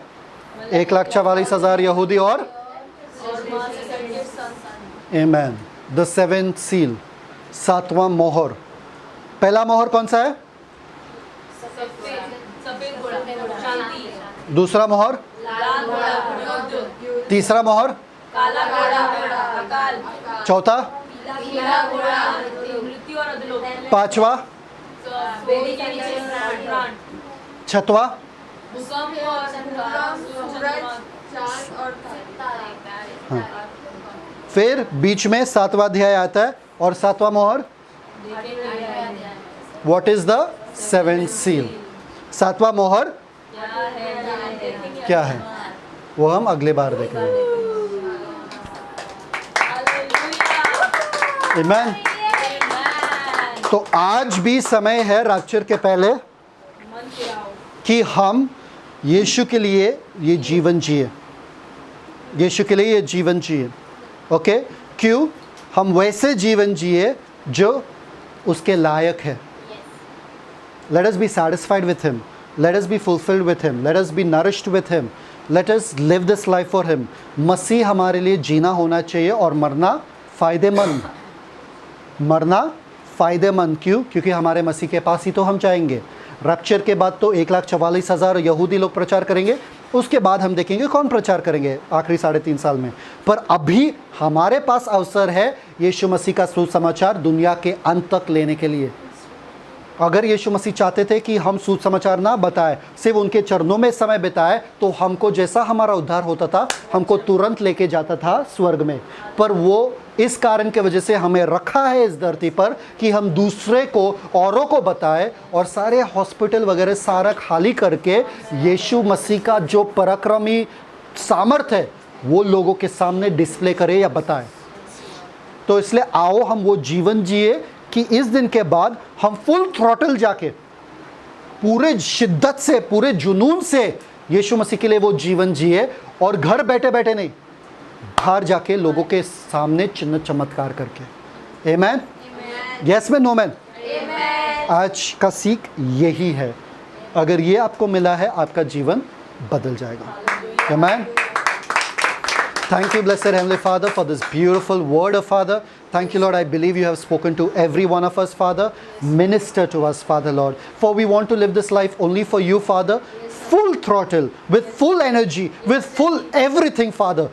Because we are satisfied with you, Father. We are satisfied with you. We hunger no more. We thirst no more. And you are our shepherd, Father. So we want to bring the other sheep that are remaining to come in, oh Father, Lord. Help us, oh Father, to give your gospel to the nations, oh Father, Lord, doing signs, miracles and wonders and preaching your infallible word, oh Father, Lord, to them, oh Father, saying that Jesus is coming soon. Repent, love him. He loved you and he gave himself for you, and now all you have to do is believe in him.